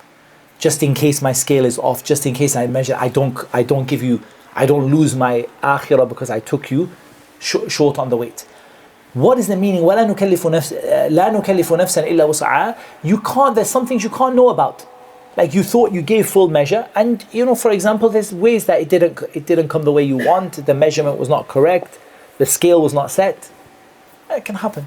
Allah doesn't blame you for the things that but you try your best to give someone the full measure. So you give them the volume, and then you put a handful on top. You get your scales, you give them 3 kilos, you put a handful on top, so that you feel like I did my best to give them their full measure, and you don't fall under the ayah وَيْلٌ لِلْمُطَفِّفِينَ. So Allah subhanahu wa ta'ala sent messengers and revealed books to establish justice. So Allah sent the messengers for al-adl, and if you want to say for al-wasatiyah. And al-wasatiyah is across the board in Islam. In aqidah, in fiqh, in suluk, in manners, in every aspect of the religion, we have al-wasatiyah. Al-adl, we're in the middle. We don't have extreme on any side. Even charity. We heard the ayah today, if I'm not mistaken, the ayah was read in Surah Al-Furqan. And those who, when they give, they don't give everything they have, and they don't hold back what they're supposed to give. وَكَانُوا بَيْنَ ذَلِكَ قَوَامًا. They're in the middle between the two things. لَمْ يُسْرِفُوا وَلَمْ يَقْتُرُوا وَكَانُوا بَيْنَ ذَلِكَ قَوَامًا. They don't waste their money, they don't hold back their money, and they're in the middle. With regard to the Jews and the Christians, you have, again, extremes on both sides. Islam is in the middle. Even with regard to fiqh, look at from the masail which come to mind, ahkam al-hayd, the issue of menstruation. If you look at the Jews and the Christians, so as for the Jews, they don't stay in the house with the woman when she's on her menses, or they don't stay in the same bed. Many of them not even in the same house. They leave the house, they don't talk to her, they don't go near her, they don't touch her, they don't talk to her, like they don't have no connection with her at all. As for the Christians, they do whatever they want, they don't care. حتى في الفقه, even in fiqh, Islam came in the middle. The Prophet ﷺ said, "Isna'u kulla shay'in illa nikah," أو كما قال. Do whatever you want, but don't fall into intercourse. Other than that, you may do whatever you want. So look at how Islam, even in fiqh, Islam came with wasatiyah in everything. And across the board, in every area, Islam came with al-adl, with justice. Neither too much or too little. And the greatest and most important form of al-adl, wal-wasatiyah, is in tawheed. The worship of Allah with no partner. After that is huquq al-ibad. Look at how Shaykh al-Islam orders it into 3. Haqqullah, then huquq al-ibad, then haqqun nafs. The first and most important is the right of Allah. أَن تَعْبُدُوهُ وَلَا تُشْرِكُوا بِهِ شَيْئًا. That you worship Him and don't make any partner. Then the next is the huquq al-ibad, the right of the people over you. And the third and the least important is haqqun nafs, what your own soul has a right over. And that's why they say that there are 3 types of oppression in opposite to those huquq. ظلم لا يغفر ولا يغفر له, وظلم لا يترك وظلم يغفر له ويترك. There are 3 types of oppression. One is the oppression that will never be forgiven, and that is shirk billahi tabaraka wa ta'ala, if you die upon it and you don't repent. The second is a zulm that will never be overlooked, and that is zulm al-ibad. You oppress people. And Allah will never overlook it. And Allah might forgive you for it, but Allah will put it up to that person. Now you're not asking for the mercy of Arhamur Rahimin, you're asking for the mercy of Abdullah and Zayd and Maryam and Fatima. Mushkila. It's a musibah, wallahi. If I'm asking for the mercy of Arhamur Rahimin, I have hope. If I'm asking for the mercy of Zayd and Abdullah, I must admit I'm a bit doubtful about whether they're going to be merciful with me. That's why it's more severe. Because it's not going to be left to Arhamur Rahimin. It's not going to be left to Allah subhanahu wa ta'ala. Allah is not going to leave it himself. Rather, Allah subhanahu wa ta'ala will put your forgiveness upon that person you oppress. Zayd and Abdullah and Maryam and Fatima. If you forgive them, I'll forgive them. And if you don't forgive them, I'll punish them. That's a musibah, wallahi. It's a big problem. Dhulm al-ibad, ghiba, backbiting, namima, cheating people in business, trade, all of this stuff. Wallahi, this is something that you feel very scared of, because everything less than that are the sins that are less than shirk between you and Allah. And this Allah will forgive and overlook. Hatta even, subhanAllah, if you ask which one you're more scared of, you're scared of the one who dies drinking alcohol, you're scared of the one who dies having backbited all those people and not asked for their forgiveness. Lie. Reality is the one who did that backbiting and died like that without asking forgiveness from those people, you're more scared, because it's not up to Allah subhanahu wa ta'ala. Allah himself is not going to himself declare whether you're forgiven or not. It's going to go down to those people. Sahih, Allah can inspire them to forgive you, that is true. And Allah subhanahu wa ta'ala can inspire them to forgive you and offer them to forgive you. But it's not nice to think about the fact that you come Yawm al-Qiyamah, قد شتم هذا ضرب هذا وأخذ مال هذا. You insulted this person and you hit this person and you took the wealth of this person. فيأخذ هذا من حسناتي وهذا من حسناتي. The person takes all of your good deeds, and then when you don't have any good deeds left, they start putting their sins upon you until you get thrown into the fire. The issue to think about things like that, the most severe is making a partner with Allah. Then you have to give importance to the rights of the people, and then you have to give importance of what is between you and Allah in order of severity. So the major sins, the mubiqat, the destructive sins, the worst sins, and then down and down and down, yani as much as you can. That is being just upon yourself now.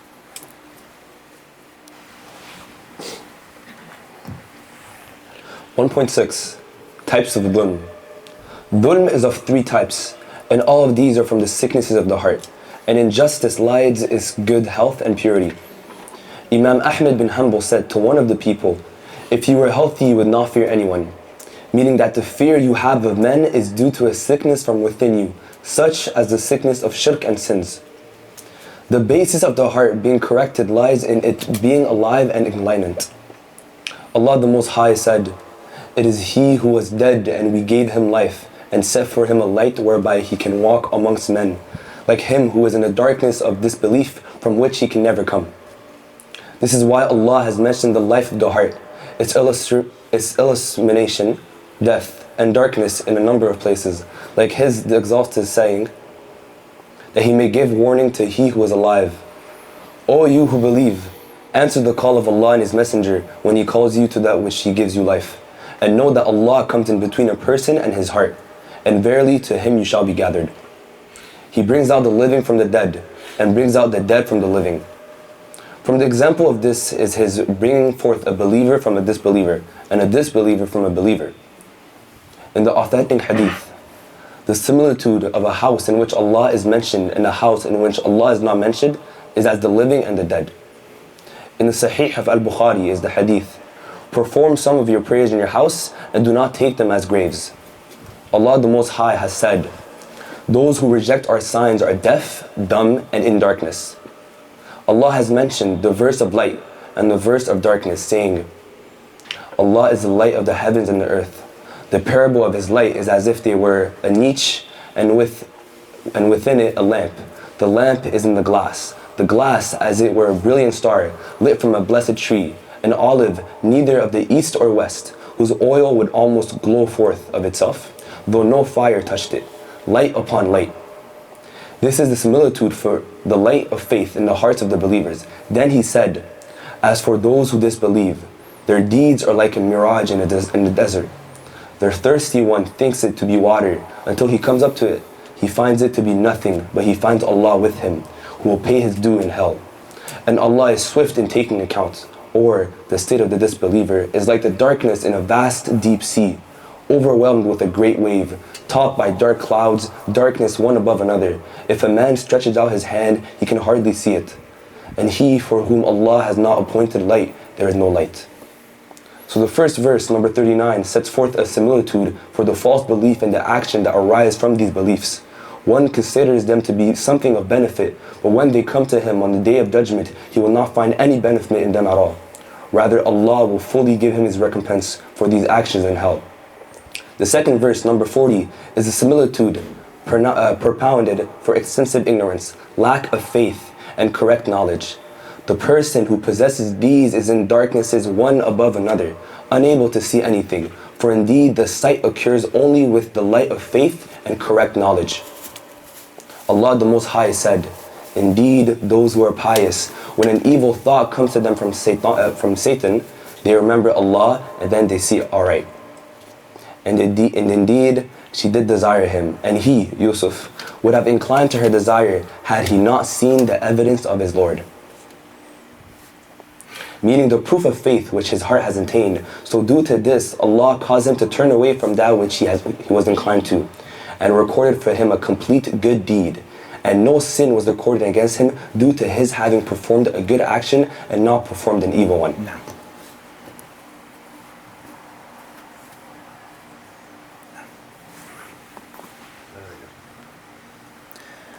So here, Shaykh al-Islam talks about the types of dhulm, and that all of these are from the sicknesses of the heart.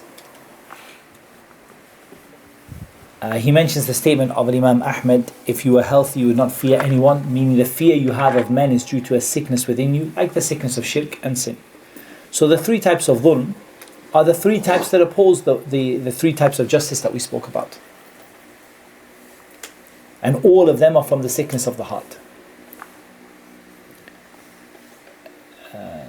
Here, if we take the previous ones that he mentioned, the worshipping Allah alone with no partner, the rights of the people, and being just to yourself. For therefore, the types of dhulm, each one of them has a type of oppression.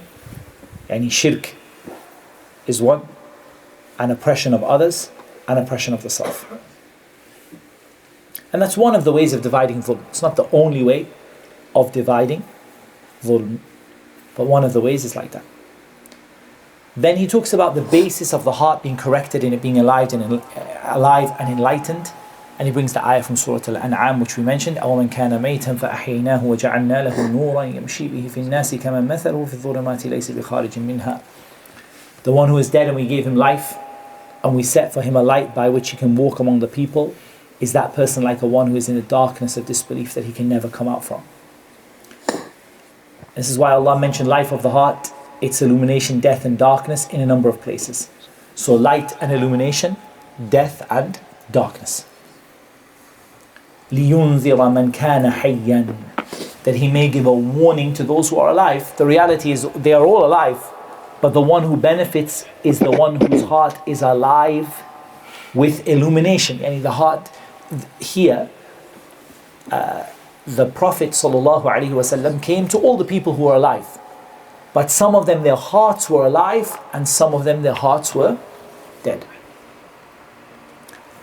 يا أيها الذين آمنوا استجيبوا لله وللرسول إذا دعاكم لما يحييكم واعلموا أن الله يحول بين المرء وقلبه وأنه إليه تحشرون.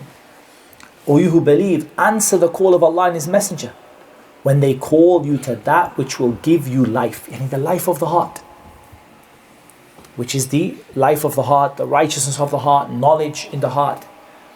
And that's why Allah said, وَاعْلَمُوا أَنَّ اللَّهَ يَحُولُ بَيْنَ الْمَرْءِ وَقَلْبِهِ. Know that if you don't answer Allah and His Messenger, Allah will come between your heart and seal it, cut it off, and to Him you'll be returned. يُخْرِجُ الْحَيَّ مِنَ الْمَيِّتِ وَيُخْرِجُ الْمَيِّتَ مِنَ الْحَيِّ. And there's a difference of opinion with regard to the ayah. But one of the famous tafasir here is And the believer from the disbeliever. The living and the one whose heart is alive from the one who is dead. And meaning that there are people who are disbelievers and they accept Islam. So Allah takes the living out of the dead. And Allah takes the dead out of the living. And for those who are, their hearts are alive and then one of them turns away from the guidance, so Allah subhanahu wa ta'ala removes that dead heart from among those who are living.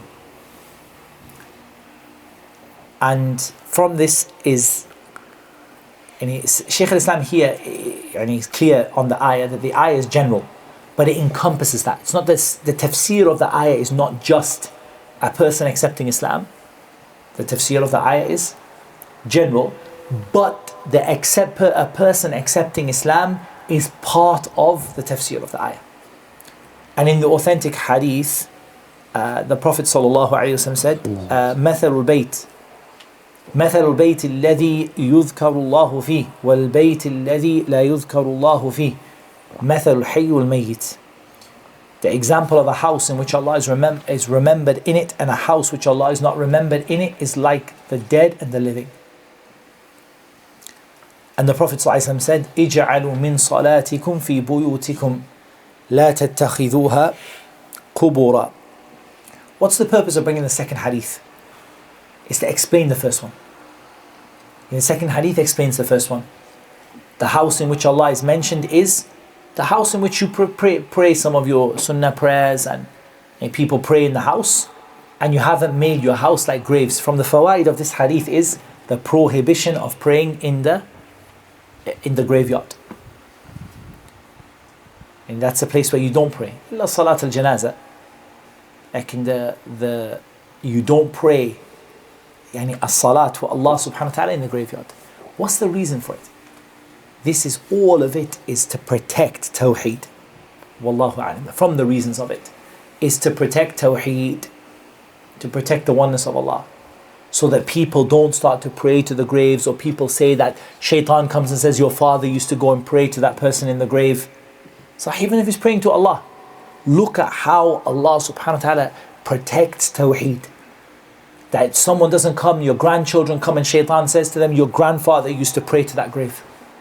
So you don't pray, we don't pray in the graves. And that's why even the issue of people coming and saying, I go to the grave to make dua to Allah there because it's a blessed place. Like it's very common right among the Quburiyun, that when they're trying to give an explanation for what they do, they're trying to excuse themselves. So they say, no, I don't go to pray to the wali. It's a blessed place, I go to pray to Allah. And you can bring this hadith against them. You can bring this hadith, اجعلوا من صلاتكم في بيوتكم لا تتخذوها قبورا. And the graveyard is not the place for you coming close to Allah. The graveyard is for you to remember death, for you to make dua for the person who passed away, visit the grave and make dua for them and bury your dead. But it's not the place you go to pray to get close to Allah because it's a blessed place. Rather, the Prophet gave an example of a place where you don't perform your salah. That's also something you can put forward in that argument. And Allah subhanahu wa ta'ala said, وَالَّذِينَ كَذَّبُوا بِآيَاتِنَا صُمٌّ وَبُكْمٌ فِي الظُّلُمَاتِ. Those who reject our ayat are deaf and they are dumb. And dumb is the one, and they're deaf and they can't speak. And they can't hear and they can't speak. In darkness. And that's the example that Allah subhanahu wa ta'ala gives. They're not deaf. And وَمَنْ أَصْدَقُ مِنَ اللَّهِ قِيلًا. No one is more true than Allah in speech. But those individuals are not actually deaf. They can hear perfectly well. But Allah subhanahu wa ta'ala deafened their hearts. Allah subhanahu wa ta'ala deafened their hearts. And for that reason, Allah subhanahu wa ta'ala, He said, clearly stating this in Surah Al-Hajj. Allah subhanahu wa ta'ala said, فَإِنَّهَا لَا تَعْمَى الْأَبْصَارِ وَلَكِنْ تَعْمَى الْقُلُوبُ الَّتِي فِي الصُّدُورِ. Your eyes don't go blind, but the heart in the chest is what goes blind. So people go blind, and that's not in the sight of Allah. Blindness in the eye doesn't matter to Allah at all. But the blindness that Allah blames you for is the blindness of the heart. And that person's eyes can be perfectly fine. The eyes work well, but they're blind in the heart.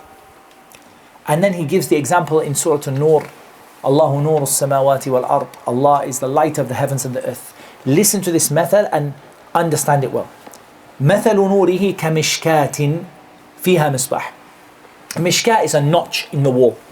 I don't know if you've ever seen these like medieval castles and things like that, and there's like a notch like the mihrab, but like a little one built into the wall, like a shelf into the wall. You guys with me on that one?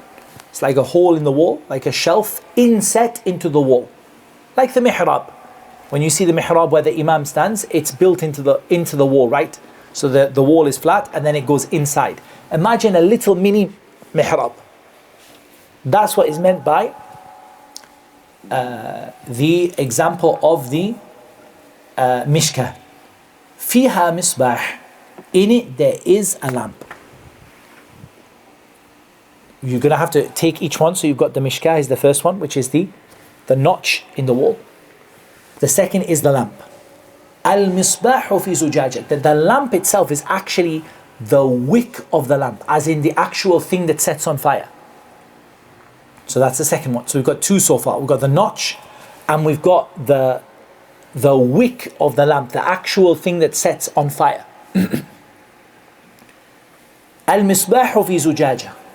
That light that it sets on fire, that part that sets on fire, is encased in glass. That's the third. So now we have the notch, we have the wick, the I don't know if you call it the wick, the actual thing that lights up, burns, and then you have all of it encased in glass. الزجاجة كأنها كوكب دري. The glass is as though it is a brilliant star. The glass shines so brightly, the glass is like a star.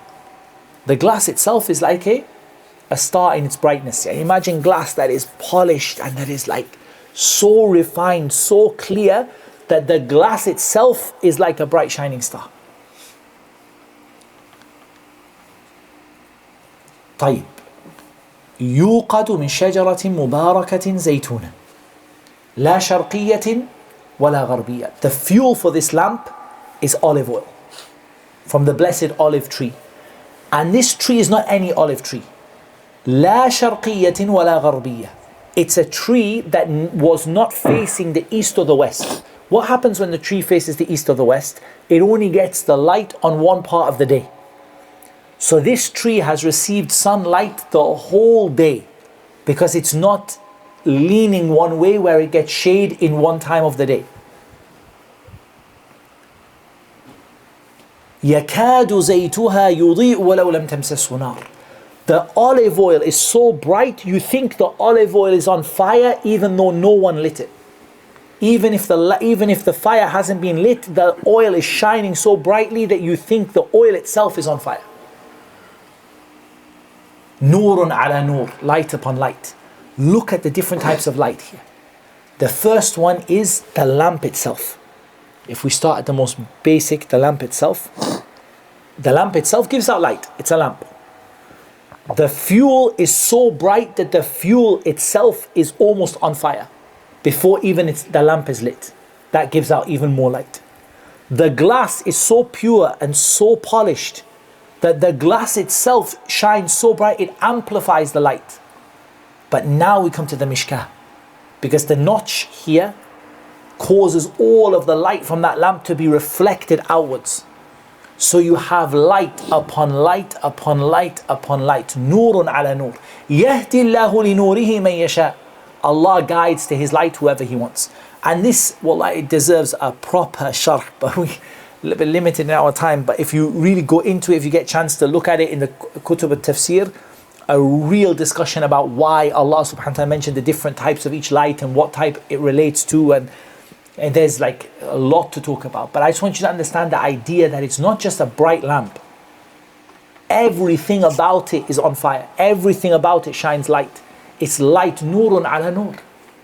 Light upon light. Then look at the example that Allah gave. He gave two examples for the disbelievers. وَالَّذِينَ كَفَرُوا أَعْمَالُهُمْ كَسَرَابٍ بِقِيعَةٍ يَحْسَبُهُ الظَّمْآنُ مَاءً. Their actions are like a mirage in the desert. When you come to the mirage, You think that there's water. You don't know if you've ever seen that in the desert. It's very common. When you're driving in a hot country in the desert, you see what looks like a lake of water in front of you. That's their actions. It looks like they've done something. It looks like they got something. They live in a luxury life. All of it is a mirage. يَحْسَبُهُ الظَّمْآنُ مَاءً. The thirsty person thinks that it's water. When that thirsty person comes to it, they believe, they think that this is water. حَتَّى إِذَا جَاءَهُ لَمْ يَجِدْهُ شَيْئًا. When he comes to it, he realizes it's nothing. And this is the example Yawm al-Qiyamah. The disbeliever comes to it and says, I've got this, and I've got this, and I've got this. لَمْ يَجِدْهُ شَيْئًا.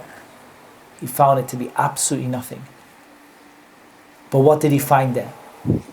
وَوَجَدَ اللَّهَ عِنْدَهُ. He found Allah there, ready to take him to account. So he came believing he has something. They believe that they have some good deeds. They believe they did something. I got near to these people to get near to Allah. مَا نَعْبُدُهُمْ إِلَّا لِيُقَرِّبُونَ إِلَى اللَّهِ زُلْفَى. We only worship them to get near to Allah in position. They tried to get near to Allah, but in the end, that person realized that all they got was, they had absolutely nothing written for them. هَبَاءً مَنْثُورًا. Scattered dust. And they came to Allah subhanahu wa ta'ala and they found that their deeds were scattered dust. And they found the only thing they found waiting for them, إِنَّ رَبَّكَ لَبِالْمِرْصَادِ. Your Lord is waiting for you to ambush you. That's the meaning of the ayah. Al-Mirsad is the one who ambushes you. Allah is waiting for them to come, to believe they have some good deeds, and all Allah has for them is punishment. Wallahu sari'ul hisab. And Allah is fast in taking people to account. أَوْ كَظُلُمَاتٍ فِي بَحْرٍ لُجِّي. And Allah gives another example. Like the darknesses in a vast deep sea. You imagine you're in the middle of the ocean, the deep ocean. What do you find there? This person, they find يَغْشَاهُ مَوْجٌ مِّن فَوْقِهِ مَوْجٌ مِّن فَوْقِهِ سَحَابٌ. They find a wave, on top of a wave, on top of it the darkness of the clouds. And he waves on top of each other. And they get a wave, on top of that wave comes another wave, and above that is the darkness of the thunder clouds. ظُلُمَاتٌ بَعْضُهَا فَوْقَ بَعْضٍ. That's the exact opposite of the parable, نُورٌ عَلَى نُور. Darkness on top of each other. إِذَا أَخْرَجَ يَدَهُ لَمْ يَكَدْ يَرَاهَا. He puts out his hand, he can't even see his hand in front of him. وَمَنْ لَمْ يَجْعَلِ اللَّهُ لَهُ نُورًا فَمَا لَهُ مِن نُور. And if Allah doesn't give you light, you'll never ever have light. Shaykh al-Islam explains this, saying the first one sets out the false beliefs and actions that arise from them, that the person thinks it's a benefit, but on the Day of Judgment they don't find any benefit at all. Any false belief and false actions that come out of the false belief. Notice that he said it comes out from it. And you have a false belief that comes out from, that is the false action. False action comes out of the false belief. But when they come Yawm al-Qiyamah, they don't find anything at all. The second one is the ignorance and the lack of faith and a lack of correct knowledge. The person is in so much darkness that their darkness is one on top of the other. There is jahlun murakkab, like Shaykh al-Islam. I'm sure he uses that word in the Arabic text somewhere. He says al-jahl al-basit. He says al-jahl al-basit wa adam al-iman wal-ilm. And this person, what's the difference between jahl al-basit and jahl al-murakkab? Al-jahl al-basit is when the person knows they're ignorant. Jahl al-murakkab is when the person doesn't know they're ignorant. Here the person knows they can't see anything. So that's why he said jahl al-basit. They can't see anything and they know they can't see anything. They don't have iman, they don't have knowledge, so they've got darkness one on top of the other. This person who possesses these is unable to see anything because the sight only occurs with the light of faith and correct knowledge. Ikhwani, I'm going to give you a heads up about what we're going to plan to do with the book. Because as we're getting through, my plan is to reach, if Allah makes it easy for us, I wouldn't mind to reach to the end of the chapter, which is the the chapter, chapter 2, the end of chapter 1. And what we can try and do is see if we have any option to fit it in this week, because I'm here for quite a number of days. I can't promise. If we don't, we can always do it on a live stream, inshallah. But it might be possible, because I do have the ability maybe to finish it. I'm finishing at Isha, so it's possible like we could maybe finish it, inshallah. Let's see. Because there's no, now it's taking our time. Again, I just feel like, I don't know, my perspective is always different. My perspective is always that, if we can benefit, rather I would benefit from it with whatever I have to give you. It's not a lot, but whatever I have to give you, rather than just read it all the way through. So reading all the way through, you can do it at home. But if Allah makes it easy, now to be honest, it's going to take us at least another 45 minutes to get to the end of that chapter point. So I'm absolutely for you guys. Don't stress about it. You need to go. You're tired. You feel like I'm gonna make it, step out. It's not a problem at all. You don't have to ask for permission or anything like that, because ultimately it's late, right? And it's just that I want to finish it to say we got somewhere. We didn't just leave the book in the middle of the ocean. Yeah, we reached at least. We reached at least something. Like approximately, it'll take us at least I would say another 45 minutes, maybe a bit more. We finish the end of the chapter, and then if Allah makes it easy, I speak to the brothers at Masjid Rahmah, where I'm doing the talk for the new Muslims, and see if it's possible for us to get another weekend day, maybe even a morning after Fajr on a weekend. If I've got like a morning free, if we can get a couple of hours and we just finish it out, finish it off there. I can't promise that it's their haqq. I don't want to have this issue of dhulm, huquq al-ibad, but I will try my best if we can get it so that we can do another chunk, another part of the chapter, inshallah ta'ala. So here we can continue, inshallah ta'ala, with the last sort of about 10-15 pages, inshallah ta'ala.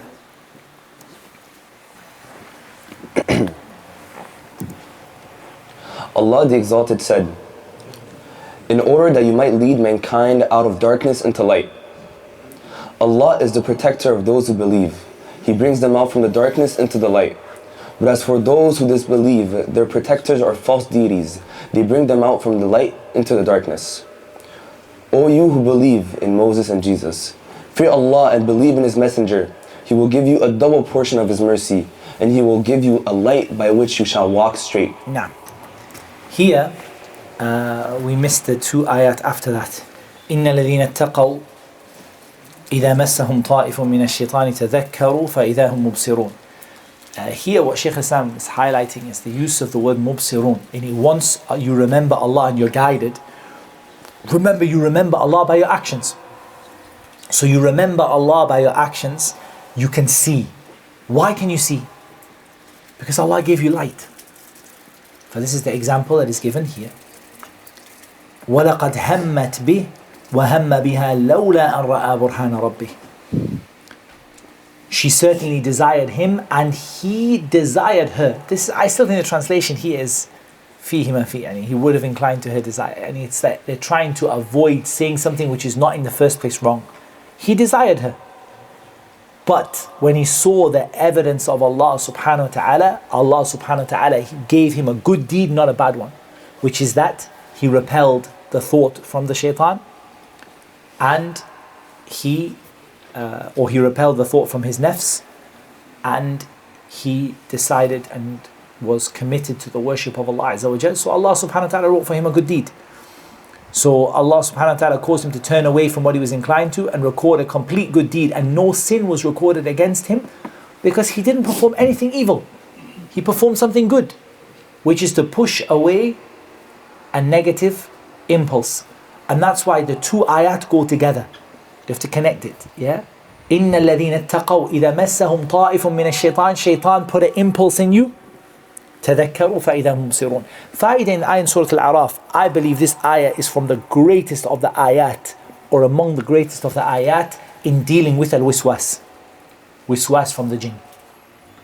إِنَّ الَّذِينَ اتَّقَوْا إِذَا مَسَّهُمْ طَائِفٌ مِّنَ الشَّيْطَانِ. Taqwa, dhikrullah, and remembering it's from the shaitan. This is my method for waswasa, taken from the ayah. Number 1, strive to do good deeds, this will reduce your waswasa. Strive to get rid of sins, this will reduce your waswas. Number 2, remember Allah. When the waswasa comes to you, Subhanallah, Alhamdulillah, Astaghfirullah, La ilaha illallah, La hawla wa la quwwata illa billah. And the third is remember it's from the shaitan. They remember, again this remember Allah, that's the view of the translator. Otherwise, there's two views regarding the ayah. They remember Allah or they remember that it's from the shaitan. And the answer is both are true. تذكروا أن ذلك الطيف من الشيطان. تذكروا أي ذكروا الله. And Allah subhanahu wa ta'ala said, ألف لام را كتاب أنزلناه إليك لتخرج الناس من الظلمات إلى النور بإذن ربهم إلى صراط العزيز الحميد. A book that we sent down to you to take people out from the darkness into the light by the permission of their Lord. الله ولي الذين آمنوا يخرجهم من الظلمات إلى النور والذين كفروا أولياؤهم الطاغوت يخرجونهم من النور إلى الظلمات. Allah is the ally of those, protector of those who believe. He takes them from the darkness into the light. Those who disbelieve, the taghut take them from the light into the darkness. And Allah subhanahu wa ta'ala said, يَا أَيُّهَا الَّذِينَ آمَنُوا اتَّقُوا اللَّهَ وَآمِنُوا برسوله يؤتكم كفلين من رحمته ويجعل لكم نورا تمشون به ويغفر لكم والله غفور رحيم. O you who believe, fear Allah and believe in His Messenger, He will give you a double portion of His mercy and a light by which you will walk straight with. And He will forgive you, and Allah is Ghafur Rahim. Then here we come to the two types of parables, the parable of water and the parable of fire. If we just go from there, inshallah ta'ala. This is why Allah has propounded two types of parables. This is why Allah has propounded two types of parables for faith. A parable of water by which life exists and the foam which comes with it, and a parable of fire by which light is produced. Allah said, He sends down water, rain, from the sky, and the valleys flow according to their measure. But the floods bear away the foam that mounts up on the surface, and also from that ore which they heat in the fire in order to make ornaments or utensils, rises a foam like unto it. Thus does Allah by parables show forth truth from falsehood. Now, in this example, Allah subhanahu wa ta'ala gives two parables. أنزل من السماء ماء فسالت أودية بقدرها فاحتمل السيل زبدا رابيا. The first is the water that comes down from the sky and the valleys flow according to their measure. But what happens? Along with the valley, along with the water, comes the foam.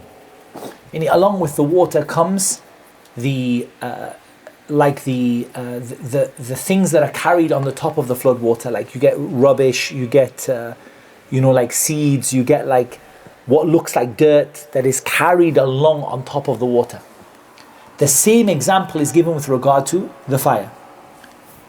وَمِمَّا يُوقِدُونَ عَلَيْهِ فِي النَّارِ ابْتِغَاءَ حِلْيَةٍ أَوْ مَتَاعٍ زَبَدٌ مِثْلُهُ. The same foam comes out with regard to the fire. So with regard to the fire, when you melt metal in the fire, what rises to the top of the furnace is the dirt, the impurities from the metal. كَذَلِكَ يَضْرِبُ اللَّهُ الْحَقَّ وَالْبَاطِلَ فَأَمَّا الزَّبَدُ فَيَذْهَبُ جُفَاءً. This is the example Allah gives for haqq and batil. As for the foam, what happens to it? It goes, the foam, it goes away, it disappears. It's extracted, right? So the zabad from the flood water, the foam on the flood water, that is not what the people drink, that's not what the people benefit from. That's what is pushed away and it clings to the sides of the valley and it goes. In the furnace, the person who is melting is scraping off the impurity that comes out of the metal. Then what are you left with? أَمَّا مَا يَنْفَعُ النَّاسِ فَيَمْكُثُ فِي الْأَرْضِ. What benefits the people is what stays. So here Shaykh al-Islam, which I think is a very amazing explanation that he gives, is that Allah gives two parables of Iman. One is water, one is fire. So water, by which life exists, and fire, which gives you the light to be able to see. And that's why Allah gave two examples. One example of the flood water and one example of the fire. The fire is the light by which you can see. The water is what you drink to stay alive, the life of the heart and the knowledge of the heart. Both of these are here, and what is on top of them is what needs to be scraped away. And you need to scrape away the zabad. And this is also a proof that what is done for Allah will remain, and what is done for other than Allah, it will disappear. Now, and the two examples of hypocrisy. Similarly, Allah has propounded two parables for hypocrisy. Their likeness is as the likeness of one who kindled the fire. Then, when it lightened all around him, Allah took away their light and left them in darkness so they could not see. They are deaf, dumb, and blind, so they will not return to the right path. Or like a rainstorm from the sky, wherein is darkness, thunder, and lightning. They thrust their fingers in their ears to keep out the stunning thunderclap for fear of death. But Allah ever encompasses the disbelievers. The lightning almost snatches away their sight. Whenever it flashes for them, they stand still. And if Allah willed, He could have taken away their hearing and their sight. Indeed, Allah has power over all things. So He has propounded a parable for them, which one who kindled a fire, each time it ignited, Allah caused it to extinguish. And the parable of water, in which the water is sent down, containing darkness, thunder, and lightning. This is not the place for a detailed explanation of these parables, for the purpose here is only to mention the life of the heart and its illumination. So this example here, what's amazing is how Shaykh al-Islam ties this to the first example. It's absolutely, sometimes you're shocked at the level of understanding that a person gets. And subhanallah, he gave the example of, Allah gives the example of Iman as water, which is the life of the heart, and fire, which illuminates the heart. And these examples are throughout the Quran.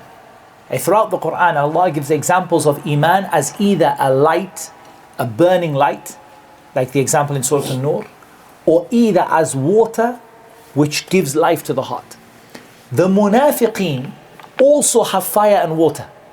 This is the ajib point here.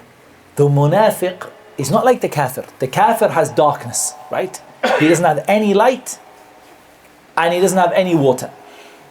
He thinks, look at it, concentrate. Look at the example of Surah An-Nur, the example of the kafir. Two examples are given, right? Two examples are given. One is the person who كَسَرَابٍ بِقِيعَةٍ يَحْسَبُهُ الظَّمْآنُ مَاءً. The kafir thinks he's got water, but when he gets to the end, he doesn't have any water. Sah? He thinks he's got water, but he comes and it's not there. It's a mirage. And he doesn't have any light at all. He can't even see his hand in front of his face. إِذَا أَخْرَجَ يَدَهُ لَمْ يَكَدْ يَرَاهَا. He can't see his hand in front of his face. The munafiq, look at the example Allah Azza wa Jal gives of the munafiq. The munafiq has got water and light. The problem is the water and light is punishing them. The munafiq has water, but the water is a punishment upon him, not a blessing. And the munafiq, it has light, but the light Allah subhanahu wa ta'ala keeps on removing it from them. So look at the example. مَثَلُهُمْ كَمَثَلِ الَّذِي اسْتَوْقَدَ نَارًا. Like the example of the one who lit a fire. فَلَمَّا أَضَاءَتْ مَا حَوْلَهُ. Now he can see everything. So now he's got light. ذَهَبَ اللَّهُ بِنُورِهِمْ. His light got extinguished. His fire went out. And now he can't see anything. That's a perfect example of the munafiq. Because the munafiq has got light. They've got Islam. They've got the prayer. But the problem is they're not sincere about it. They're not truthful in their faith. So he lit a fire, he could see everything. But because of his nifaq, Allah subhanahu wa ta'ala extinguished the fire. He said, La ilaha illallah. When he said, La ilaha illallah, a big fire. He could see everything. And then Allah subhanahu wa ta'ala extinguished his fire because he wasn't sincere. وَتَرَكَهُمْ فِي ظُلُمَاتٍ لَا يُبْصِرُونَ. And Allah left them in the darkness they couldn't see. Look at the second example. After Allah said, سُمٌ بُكْمٌ عُمْيٌ فَهُمْ لَا يَرْجِعُونَ. أَوْ كَصَيِّبٍ مِّنَ السَّمَاءِ. Or like a rainstorm from the sky. فيه ظلمات ورعد وبرق. There is darkness and thunder and lightning. يجعلون أصابعهم في آذانهم من الصواعق حذر الموت. They put their fingers in their ears to stop the fear of death. والله محيط بالكافرين.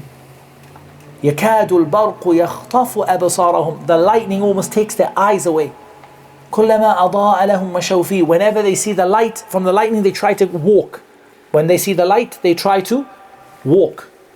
وإذا أظلم عليهم قاموا. But then when it goes dark, they stand still. ولو شاء الله لذهب بسمعهم وبصارهم إن الله على كل شيء قدير. The water is there, but the water is punishing them. It's not giving life to them. Because of the water, they can't see. They feel they're going to fall into the flood or into the water. So the water is a punishment for them. And what they're doing is every time the lightning just lights the sky, they just see, okay, we can go this way. We're not going to fall into the water. And then as soon as it goes dark, they have no choice but to stand. So Allah gave them light that punished them. And Allah Azza wa Jal gave them water that punished them. And that's mathalul munafiq, the example of the hypocrite. And here Shaykh Islam doesn't go into it. There's a lot more in it.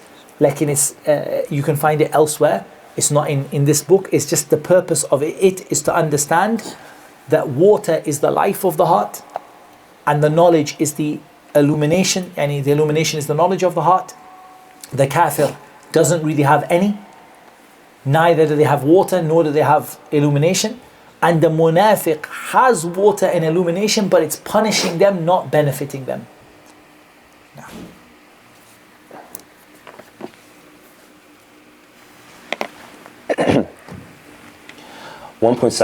The life of the heart. In the narrated dua there occurs, make the Quran the nurture, Rabbi, of our hearts and the light of our chest. Rabbi means the rain that descends from the sky and nourishes the plants. The Arabs call the season in which the rain first descends Ar-Rabi, due to the fall of rain. With a ayn and then Ar-Rabi'. Ar-Rabi, due to the fall of rain which causes growth of produce. The non-Arabs call the season that follow winter Al-Rabi', because in the season the plants from which fruit is produced blossom and the leaves on the trees appear. Now, here Shaykh Islam speaks about the dua. اجعل القرآن ربيع قلوبنا ونور صدورنا. Make the Quran the spring of our hearts. And here nurturer, it might be the literal, but the meaning here of Rabi', Shaykh Islam says, is the rain that descends from the sky and nourishes the plants. And the Arabs call the season in which the rain first descends. The first time the rain descends, they call it Ar-Rabi'. And as for the non-Arabs, they say it's a season after winter, right? Yani after winter comes spring, Rabi'.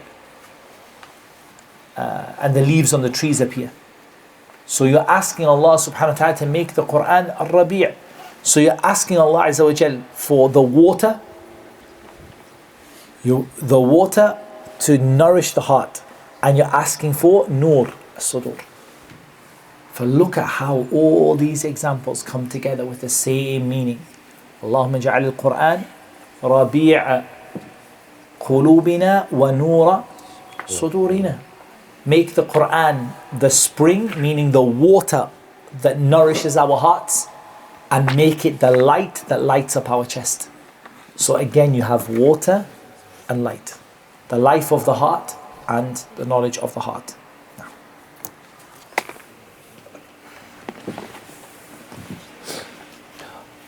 1.7.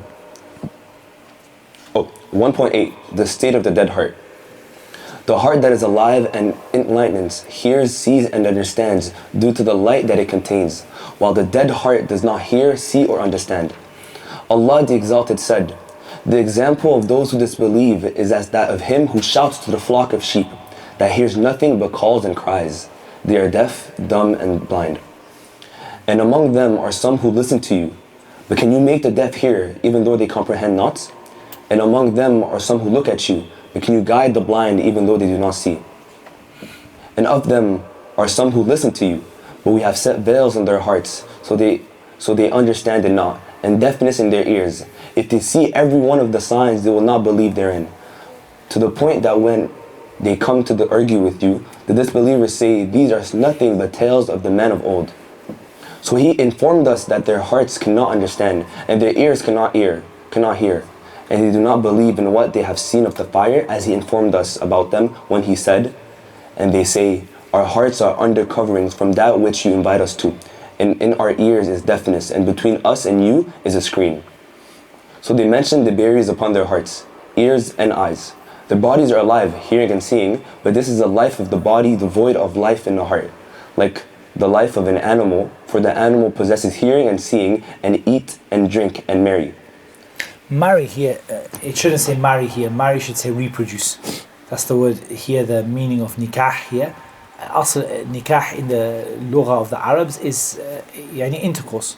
That's what the word means in itself, yani, before it came to mean marriage. The word nikah here is yani reproduce.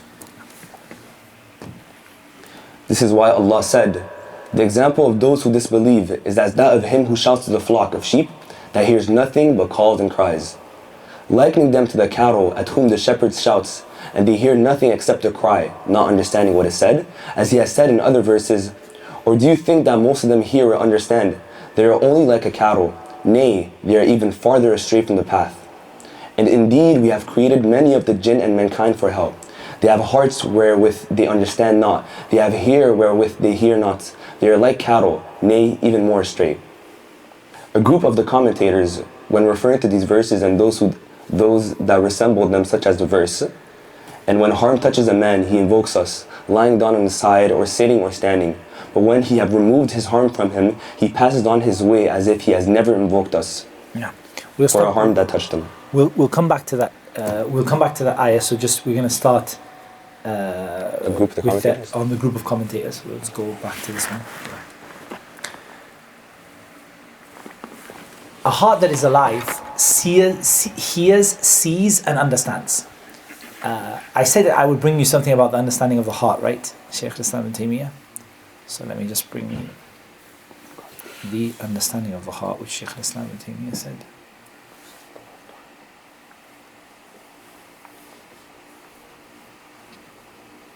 Oh, I had it and it just disappeared away from me.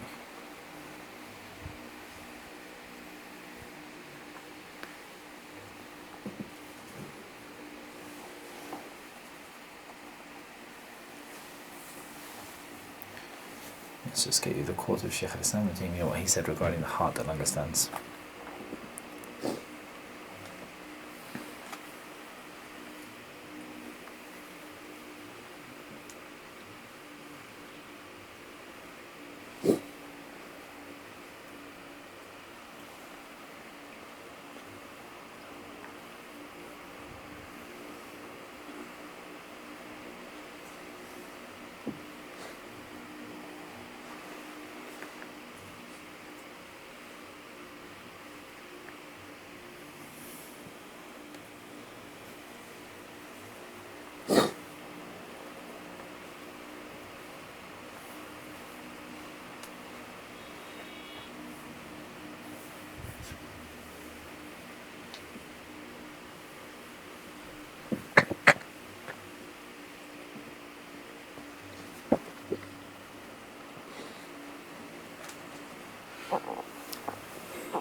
So this quote is a similar quote from Shaykh Ibn Taymiyyah, but it's not the quote I'm looking for.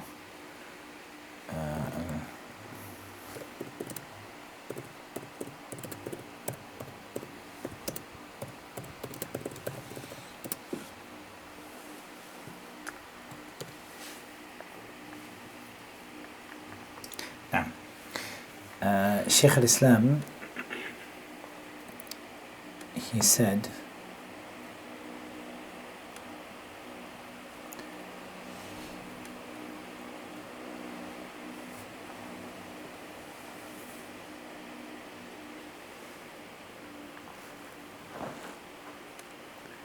no, it's also not the quote I want. I've got another quote from him, but it's not the quote I want. Here I think it is.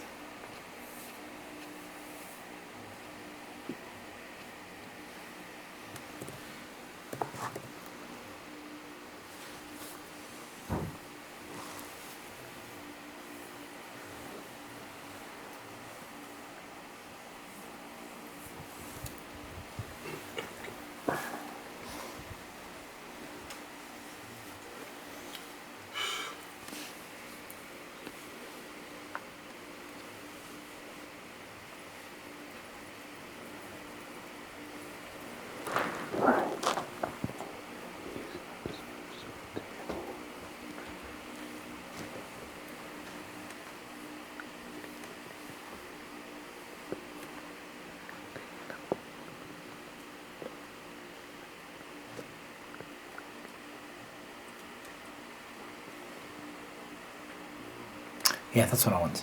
He said, وَالتَّحْقِيقُ أن الروح التي هي النفس لها تعلق بهذا وبهذا وما يتصف من العقل به يتعلق بهذا وهذا لكن مبدأ الفكر والنظر في الدماغ ومبدأ الإرادة وأصل الإرادة في القلب والمريد لا يكون مريدا إلا بعد تصور المراد فلا بد أن يكون القلب متصورا فيكون منه هذا وهذا ويبتدئ ذلك من الدماغ وآثاره صاعدة إلى الدماغ فمنه المبتدأ وإليه الانتهاء. And then he said وكلا القولين له وجه صحيح. مجموع الفتاوى, the 9th volume, page 303. He said the reality is that the soul, which is the nafs, has a connection to both the brain and the heart. And that which is described as the aql connects to both the brain and the heart. However, the original source of thought and consideration is in the brain. And the original source of desire and intention is in the heart. And a person cannot want something unless they have an understanding of what it is they want. So the heart has to be able to understand. And so both this and this come from the heart. This begins in the brain, and the effects of it come back to the brain, and therefore the beginning and the end of it are there. And both of these two views, meaning the view that you think with your brain and you think with your heart, are both correct. So Ibn Taymiyyah takes the view that, so the scholars have views about it. And one group of them said you think with your brain, and the other said you think with your heart. And Shaykh al-Islam said the correct view is that both of them are connected to the soul, and you think with both of them. But the heart, the Quran never ever talks about thinking with the brain, only ever thinking with the heart. Because your desire, your intention, إِنَّمَا الْأَعْمَالُ بِالنِّيَّاتِ, your niyyah is in the heart, not in the brain. The brain might calculate something. The brain might analyze what your eyes and ears see. But what you finally decide to do, it takes place in the heart. And therefore the heart is described as thinking. And that is something that, no doubt, medically, the doctors only look at the brain. But that is not a problem for us because they are not aware of the ruh. وَيَسْأَلُونَكَ عَنِ الرُّوحِ قُلِ الرُّوحُ مِنْ أَمْرِ رَبِّي وَمَا أُوتِيتُم مِنَ الْعِلْمِ إِلَّا قَلِيلًا. So the reason they don't have a perception medically is because they look at the brain and say, we see the activity on the brain, but they're not able to look at the ruh. If they could look at the ruh, they would see the involvement of the heart. So they're correct in what they see in the brain. And that's the stronger view. Why? Because it doesn't also require you to deny what we know to be correct. So the issue when you say that everything takes place in the heart is that you have to say that medically, everything that is said about the brain is not correct. Like Shaykh al-Islam takes the view that the brain is you can see the effects of the thinking in the brain. And the brain can process. But ultimately, there is a ruh that you can't see in a scan. And that ruh is taking place between the brain and the heart. And the heart is where the thinking is taking place. I mean, where the will is taking place. The desire is taking place. And it's not a metaphor. Wallahi, it's not a metaphor. That's not permissible to say it's metaphorical and Allah's the heart, it means the brain. And some of them said here, all the time the word qalb comes here, it means the brain. It doesn't, it means the heart. And Allah repeatedly tells us we think with our heart. Because the niyyah and the action that takes place in the heart. So Shaykh Islam almost sees it as a continuous loop where the soul is connected to the heart and the brain. The brain has a role, the heart has a role, and the soul connects the two of them together. Wallahu a'lam. The state of the dead heart does not hear, see or understand. وَمَثَلُ الَّذِينَ كَفَرُوا كَمَثَلِ الَّذِي يَنْعِقُ بِمَا لَا يَسْمَعُ إِلَّا دُعَاءً وَنِدَاءً صُمٌّ بُكْمٌ عُمْيٌ فَهُمْ لَا يَعْقِلُونَ. Allah gives the example of the disbelievers as the sheep that hear the commands of the shepherd, or the poetry even of the shepherd. And sometimes they read to them poetry, or they read to them like commands, come, go, move. The sheep doesn't hear anything like that. The sheep just hears noises. So they can't process what it is the shepherd says. If the shepherd says, come, go, stay, don't do that, and the sheep just hear noises. This is the example of the one who disbelieves. They are deaf, dumb and blind. Rather, they are worse, as it came in the ayah, they are worse than the cattle. Because the cattle praise Allah subhanahu wa ta'ala. وَلَكِنْ لَا تَفْقَهُونَ تَسْبِيحَهُم. You don't understand the tasbih they make, but they all of them praise Allah subhanahu wa ta'ala. وَمِنْهُم مَّن يَسْتَمِعُ إِلَيْكَ. This ayah, what we can prove from it is, they listen, there's nothing wrong with their ears, but the problem is with the heart. That's what Shaykh Islam is proving here. These people listen to the Prophet ﷺ, their ears work fine, but the heart doesn't hear. And that's why Allah subhanahu wa ta'ala, He said, وَفِي آذَانِهِمْ وَقَرًا. In their ears there is a barrier. There's no problem in hearing the words. Look at what, and if you reflect upon the ayah, with regard to Shu'aib, what did his people say to him? They said, لا نفقه كثيرا مما تقول. عجيب. They said, oh Shu'aib, we don't understand a lot of what you say. They said, ما نفقه كثيرا مما تقول.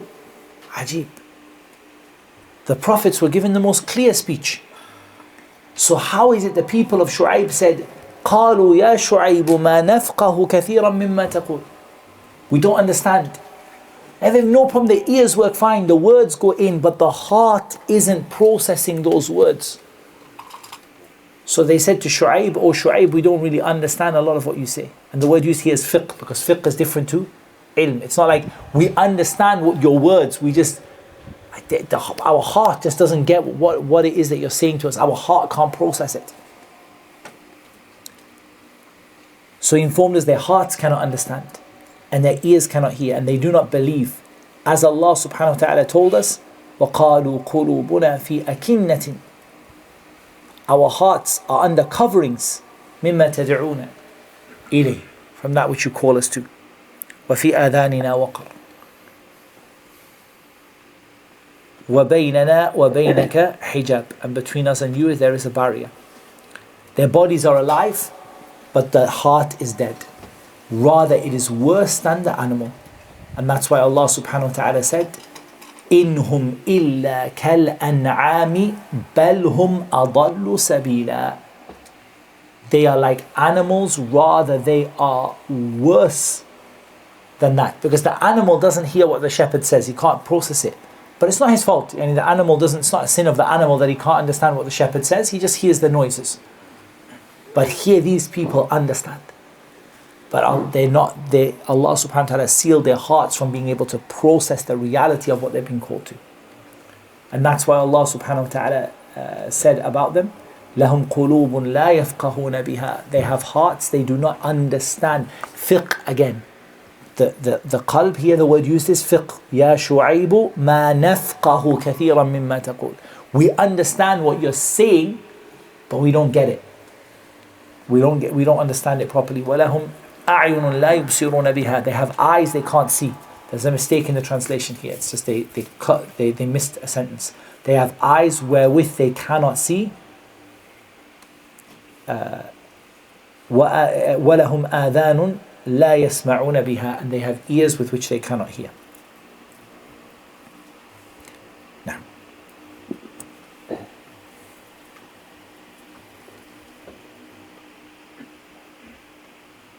a group of the commentators. End of page 74. A group of the commentators, when referring to these verses and those that resembled them, such as the verse, and when harm touches a man, he invokes us, lying down on his side or sitting or standing. But when we have removed his harm from him, he passes on his way as if he has never invoked us for a harm that touched him. Regarding these and other such verses that mention the faults of man and their condemnation, the commentator said, these verses refer to disbelievers, and that the meaning of man here is the disbelievers. So the one who hears this explanation is left thinking that one who openly manifests Islam is not included in this condemnation and threat. Rather, his thoughts link these verses to those who openly manifested shirk from amongst the Arabs, or to those he knows to have openly shown disbelief, such as the Jews, the Christian, and the polytheists of Turkey and India. And hence, he would not benefit from these verses that Allah revealed so that his servants may be guided. Yeah. Here, Shaykh al-Islam points out a mistake, which is a valid view. It's a view among the people of tafsir.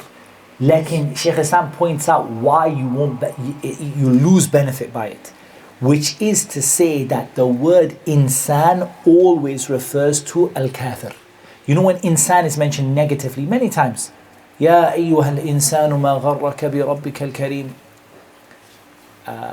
All of the many times in Juz' Amma the word insan comes. So here some of the scholars of tafsir said every time the word insan comes in the negative, the meaning of it is the kafir. Like Shaykh al-Islam points out that you're thinking here that it doesn't include the person who openly manifests Islam. And you're thinking here that, for example, what about the hypocrite? You're thinking it's only, you first of all think it doesn't include the munafiqeen. And then, even then, you're thinking it doesn't include the people that have attributes of nifaq in their heart or sickness in their heart. But the reality is that this insan here, it does not have to be the kafir. Rather, some of them they can be the kafir. Like in generally speaking, if it's possible to widen it even to those that have sickness in the heart, if that's a possibility for what the ayah says, then you should not limit the word insan to only be the kafir. Because here you're thinking it doesn't apply to me. Like look at this ayah, what's the ayah? وَإِذَا مَسَّ الْإِنسَانَ الضُّرُّ دَعَانَا لِجَنْبِهِ أَوْ قَاعِدًا أَوْ قَائِمًا فَلَمَّا كَشَفْنَا عَنْهُ ضُرَّهُ مَرَّ كَأَنْ لَمْ يَدْعُنَا إِلَى ضُرٍّ مَسَّهُ. When harm touches man, he makes dua to us on his side or sitting or standing. But when we've removed the harm from him, he passes on his way as if he never made dua to us before. Is this limited to the kafir? Absolutely not. It's the kafir, the munafiq, the one who has nifaq in action, the one who has a sickness in their heart. All of us can fall into that issue of being someone who begs Allah, Ya Rab, save me, Ya Rab, if you save me, I swear I will not do it again. Ya Rabbi, help me, Ya Rab, if you do it, I will never ever go back to the sin again. And then when Allah helps you, you pretend you never made dua before. No. That can be anybody with a sickness in their heart. So this is what Shaykh al-Islam is saying, is that by narrowing it to the kafir, you cut yourself from the benefit of the ayah, which is that you don't realize the ayah can apply to you. And that's why here the rajih in the ayah is the insan who's not purified themselves, whether kafir or munafiq or fasiq or the one with a sickness in their heart. All of them come, the insan that has not made tazkiyatun nafs, has not purified their heart, is the insan that is meant here. Wallahu a'lam. Na'am. So people think it only applies to the Christians and the polytheists and the philosophers, and they don't think it applies here. So Shaykh al-Islam is going to give replies here. The first reply.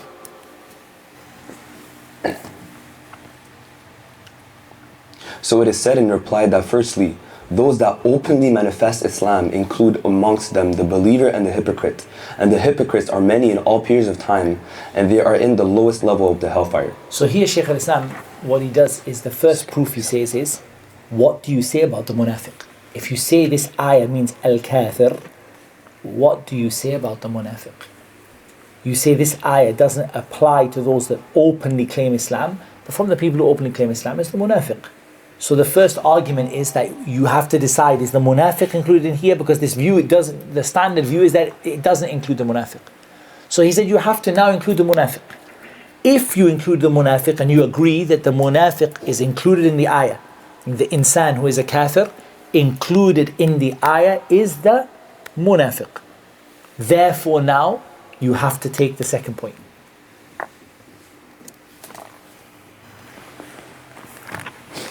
Secondly, Man possesses a strain of hypocrisy and disbelief, even if he possesses faith along with this. As the Prophet ﷺ said in the hadith reported by both Al-Bukhari and Muslim, there are 4 qualities which, if found in a person, make him a pure hypocrite. And the one who has a portion of them has a portion of hypocrisy until he leaves them. When he speaks, he lies. When he is entrusted, he betrays. When he speaks a lie. When he makes a covenant, he proves treacherous. When he quarrels, he behaves in an evil and insulting manner. So he informed us that the one who has a portion of these, then he has a portion of hypocrisy. And it is established in the Sahih of Al-Bukhari that he said to Abu Dhar, "Indeed, you have displayed a trait of Jahiliyyah in you." And Abu Dhar was a man from the most truthful of people with respect to his faith. He ﷺ said in the authentic hadith, 4 traits in my ummah are from the matters of Jahiliyyah, pre-Islamic ignorance: boasting above noble descent, abusing the lineage, wailing over the dead, and seeking rain from the stars. You will indeed follow the ways of those that came before you, inch by inch, such that if they were to enter a lizard hole, you too would do so. They asked, "Do you mean the Jews and the Christians?" He replied, "Who else?" Now, here, Shaykh al-Islam now brings the point. If you include the munafiq, then you have to include the one that has attributes of nifaq, not just the one who is someone who keeps kufr inside and belief on the outside. So if you now agree that the ayah includes the munafiq, you also have to include the different types of munafiq. So here he mentions the hadith, أربع من كن فيه كان منافقا خالصا ومن كانت فيه خصلة منهن كانت فيه خصلة من النفاق حتى يدعها إذا حدث كذب وإذا اؤتمن خان وإذا عاهد غدر وإذا خاصم فجر. 4 qualities, this translation is a bit off as well, 4 qualities if which they are found in a person, they become a pure hypocrite. That doesn't mean they become necessarily a hypocrite who is a kafir here, because the nifaq here is nifaq al-amali. There's 2 views. There is a view that the person who has all of these 4 to the maximum extent has to be a munafiq. Like in the stronger view here is that a person can lie and break trust and still be a Muslim.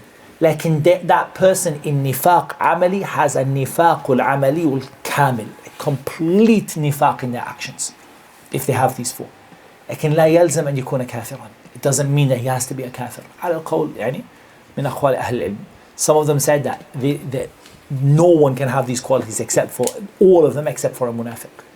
Every time you speak you lie. And they said this can only be the munafiq. لكن على كل حال, from the point of view of takfir, we need to understand that just lying and betraying, breaking a covenant and behaving in an insulting manner doesn't make you a kafir. صح؟ إن الله لا يغفر أن يشرك به ويغفر ما دون ذلك لمن يشاء. So here there are 4 qualities. A person has a pure hypocrite. Here if we say either one of 2 things, either we say the most extreme form can be only found in a munafiq, or we say that the nifaq here is nifaq amali. Like you have total nifaq in your actions if you have these 4. When he speaks he lies. When he's entrusted he betrays. When he makes a covenant he's treacherous. And when he quarrels he behaves in an evil and insulting manner. And he starts using bad language, starts being evil, aggressive, etc.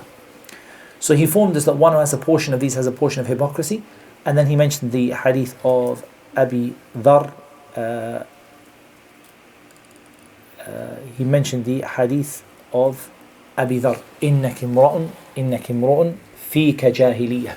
You're a man that has jahiliyyah in you. And he was from the noble Sahaba, from the most truthful of the people in Imām. Like in the meaning of this are the traits which the Prophet ﷺ mentioned that come from jahiliyyah. Again, whoever has all of these traits doesn't mean that they are kafir. Like when they have all of these traits, it means that they have yet to leave the reality of the manners and behavior of the people of jahiliyyah. يعني أربع في أمتي من أمر الجاهلية الفخر بالأحساب والطعن في الأنساب والنياحة والاستسقاء بالنجوم. The first one is الفخر بالأحساب, taking pride in what your parents and your ancestors did. This is boasting about coming from noble descent. And also tribalism comes under this. abusing the lineage, yani abusing people's lineage, insulting the other tribe, insulting the other people. You know, you're not like us, you people are known for this, etc. Wailing over the dead and seeking rain from the stars.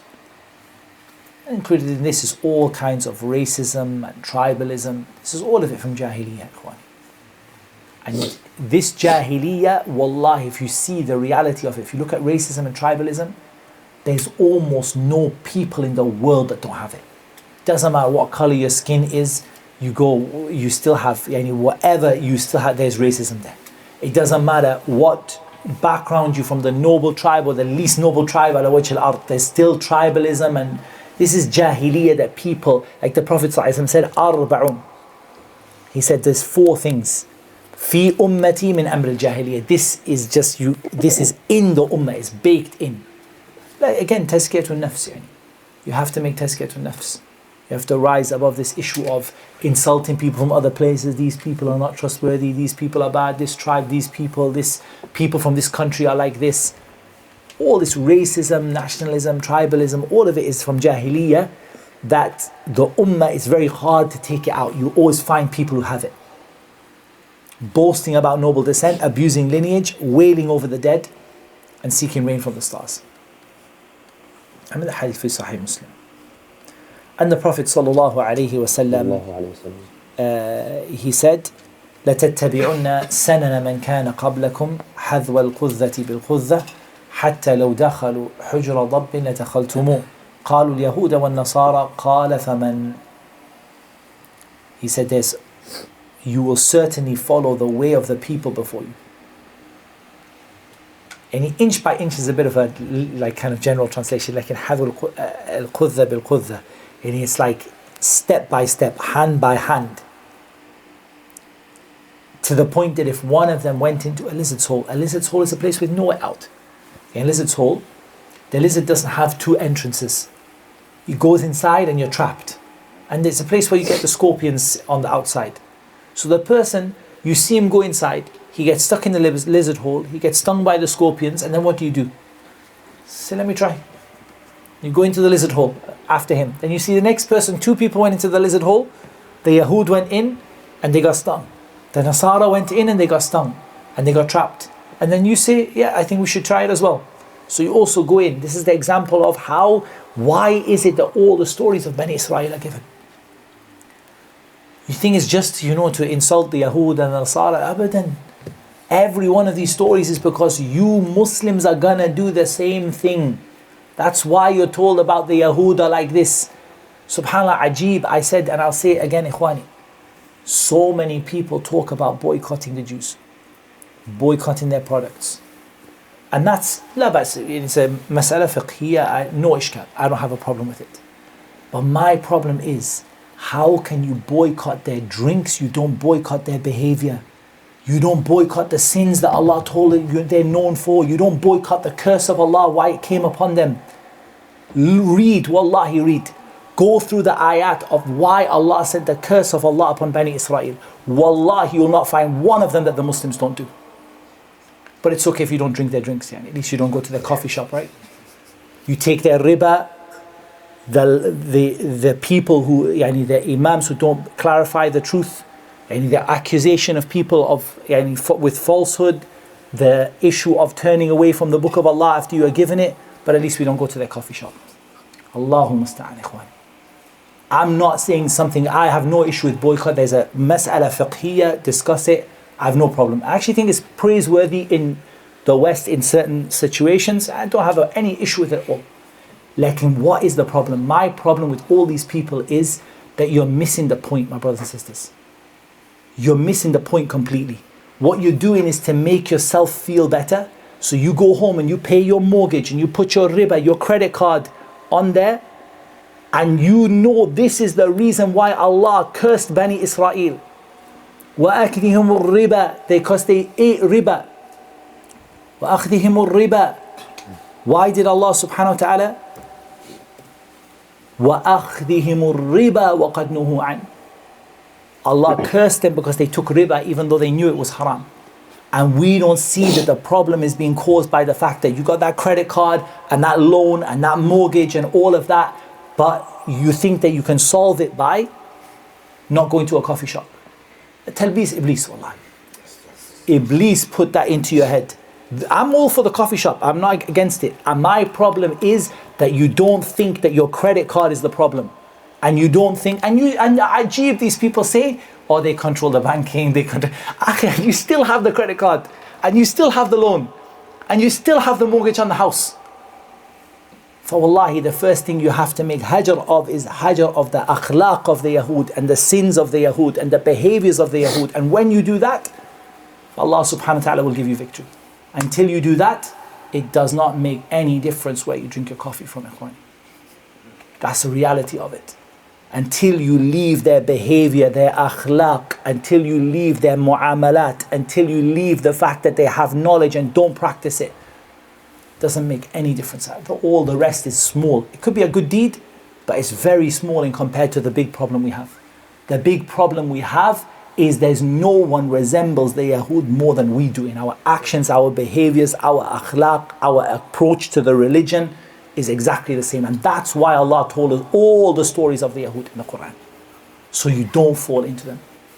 Every day you say, اهدنا الصراط المستقيم صراط الذين أنعمت عليهم غير المغضوب عليهم ولا الضالين. What made these people المغضوب عليهم? They don't practice what they know. If you don't practice what you know, then you say, متى نصر الله? When was the help of Allah going to come? الضالين, why were they called الضالون? They call it Daloon because they worshipped Allah upon Jahl. And you worship Allah upon Jahl and you think, متى نصر الله? When is the help of Allah going to come? Allah, the help of Allah will come when you change yourselves upon it. That's the reality of it, Allah. And I'm not decreasing, I don't want you to misunderstand me that I'm taking away from the good deeds the Muslims are trying to do to help the brothers and sisters. I'm not. I'm trying to show you that you're missing the big problem and you're seeing the small problem. And the thing is that when you see the small problem and fix it, the problem is that what you immediately start to do is feel good about yourself. Alhamdulillah, Nasir al-Ummah. Today I helped the Ummah. Today I brought victory. When in reality you didn't see the big problem you have. As a Ummah we have it, wallahi. And honestly, you have to see this. When you see your brothers and sisters suffering in the world, you have to say, you're the problem, akhi. You have to look in the mirror and say, it's me, not them. Wallah, until we do this, Allah will not change the situation of the Muslims. Allah doesn't change the condition of the people حتى يغيروا ما بأنفسهم, until they change the situation of themselves. Allahu musta'an, ikhwan. Like, this is the hard thing, but nobody wants to do this. Why? Because it's very easy to go out in the street, shout at the top of your voice, wave some placards, go home, have your nice legitimate coffee, go home, and you feel so good. Today I did something for the ummah. But wallahi, the shaitan made you see something small you did, but it didn't make you see the big problem that we have. For we have to implement our religion. The biggest sin the Yahud fell into is they didn't practice the knowledge they had. And that's a very sad situation. Every one of us should look at ourselves and say, I have a share of that.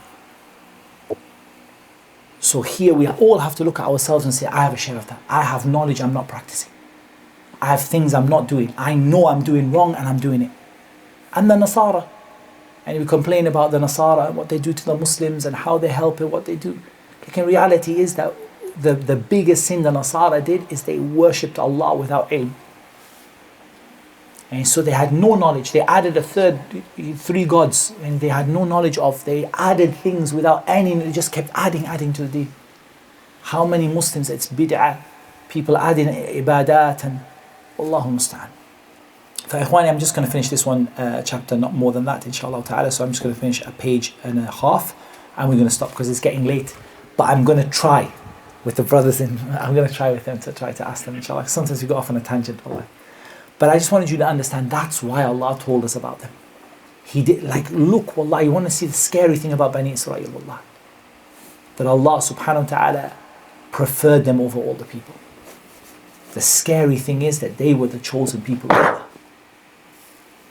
Allah subhanahu wa ta'ala said, وَأَنِّي فَضَّلْتُكُمْ عَلَى الْعَالَمِينَ. Allah chose them above the whole world. And look at where they fall to. Look at where they are today. Look at what they're doing today. And these are the people Allah chose. What makes you think Allah will not put you in that place if you do what they did? Allahu musta'an. It's an important lesson to learn about the stories of Bani Israel in the Quran. Now, Ibn Abi Mulaika, I think. I don't know if you got to. Just before that. No problem, Shah. Bismillah. What the early nations took to shall also be taken to by my nation. Cubit by cubit, enhancement by enhancement. They said, do you mean the Persians and the Romans? To which he replied, who else from amongst the people could it be? Ibn Abi Mulaika said, I met 30 of the companions of Muhammad sallallahu alaihi wasallam, all of them fearing hypocrisy from themselves. And from Ali or Hudayfa that he said, the heart are of four types. The clear heart that is illuminated by a torch. This is the heart of the believer. The encased heart. This is the heart of the disbeliever. The inverted heart. This is the heart of the hypocrite. And the heart that has two attractions, a time when it is called to faith and a time when it is called to hypocrisy. These are a people that have mixed good actions with evil ones. So when this is understood, it becomes known that every servant benefits from what Allah mentioned concerning faith, either extolling the branches of faith or censoring the branches of disbelief. Now, here he mentions the statement of Ibn Abi Mulaika, which we mentioned. أدركت 30 من أصحاب محمد صلى الله عليه وسلم كلهم يخاف النفاق على نفسه. Every one of them feared for nifaq upon himself. What's the benefit Shaykh al-Islam brings from that? That the ayat of nifaq apply to us. That's the whole benefit he's bringing here, is that the ayat of nifaq don't switch off and say, I'm not a munafiq, so I don't need to listen about في قلوبهم مرض فزادهم الله مرضا. And it's a very big benefit, because a person might switch off from those ayat and say, هذا لا يعني هذه لا يعني تعنيني. This ayah doesn't apply to me, because this ayah came down about the munafiqeen.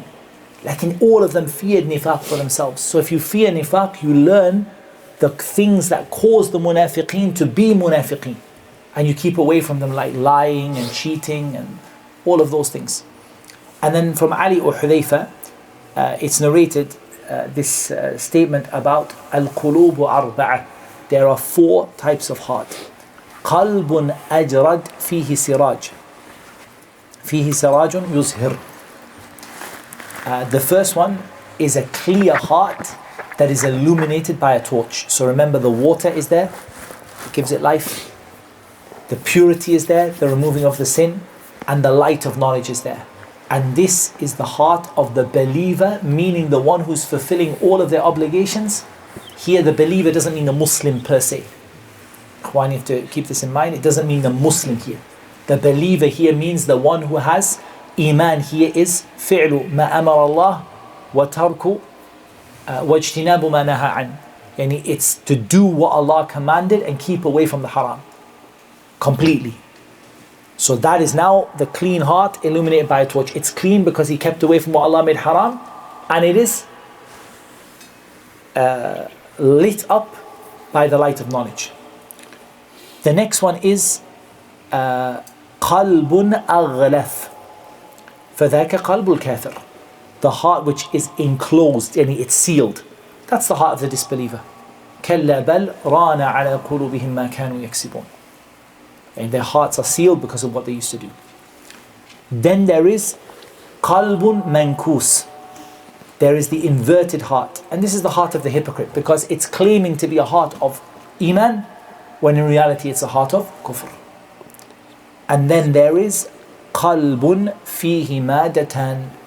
A heart that has 2 substances in it, 2 parts to it, 2 competing attractions in it. It has one that is مادة تمده الإيمان. It has a substance which is caused, it's being caused to grow by Iman, or is being developed by Iman. ومادة تمده النفاق. And it has an element which is being caused by nifaq. These are the people خلطوا عملا صالحا وآخر سيئا. They mixed up good deeds and bad deeds. So the great benefit is this paragraph here. Every servant benefits from what Allah mentioned concerning faith, and everyone benefits from the ayat that speak about disbelief. Because the reality is that your heart has the potential to get elements of that nifaq in it. And therefore, when Allah tells you about al-insan or al-munafiq or fi qulubihim marad, you're going to benefit from that, as whether it is either not in your heart yet, but it could be, you fear for it, like the Sahaba who feared nifaq for themselves, or already it's in your heart, partially, but not completely. Like the one who tells lies, they have a part of nifaq in their heart. The one who betrays a trust has a part of nifaq in their heart. Now, and we finish with this last point, inshallah. The case mentioned above is similar to what some of them ask concerning his saying, "Guide us to the straight path," saying, Allah has already guided the believer, so what benefit is there in seeking guidance? Then some of them reply by saying that the meaning is, "Keep us firm upon guidance," as the Arab would say to the one who is asleep, "Sleep until I come to you." Others from amongst them say that the meaning is, "Keep our hearts firm upon the guidance," and that the request for firmness has been omitted. Yet, others from amongst them say that it means, "Increase me in guidance." This question really occurs due to the absence of their contemplating upon the straight path to which the servant seeks guidance to. For the meaning of the verse is seeking guidance to act according to what Allah ordered and leave what He forbade in all matters. Now, so here, Ihdina Sirat al-Mustaqim, a group of people differed as to why we constantly ask Allah for guidance when we are Muslim. And Shaykh al-Islam brought some of the aqwal: keep us firm upon guidance, keep our hearts upon guidance, request for firmness, increase me in guidance. But Shaykh al-Islam said all of this discussion came about because of a misunderstanding of the comprehensive nature of guidance. The aqwal are not wrong, but the issue is, why did you feel the need to comment? Like, why did you think that it's not necessary to ask Allah for guidance? Because you didn't realize that guidance is to act upon everything Allah told you to do and keep away from everything that Allah made haram. That is qalbun ajrad, right? The clear, pure heart.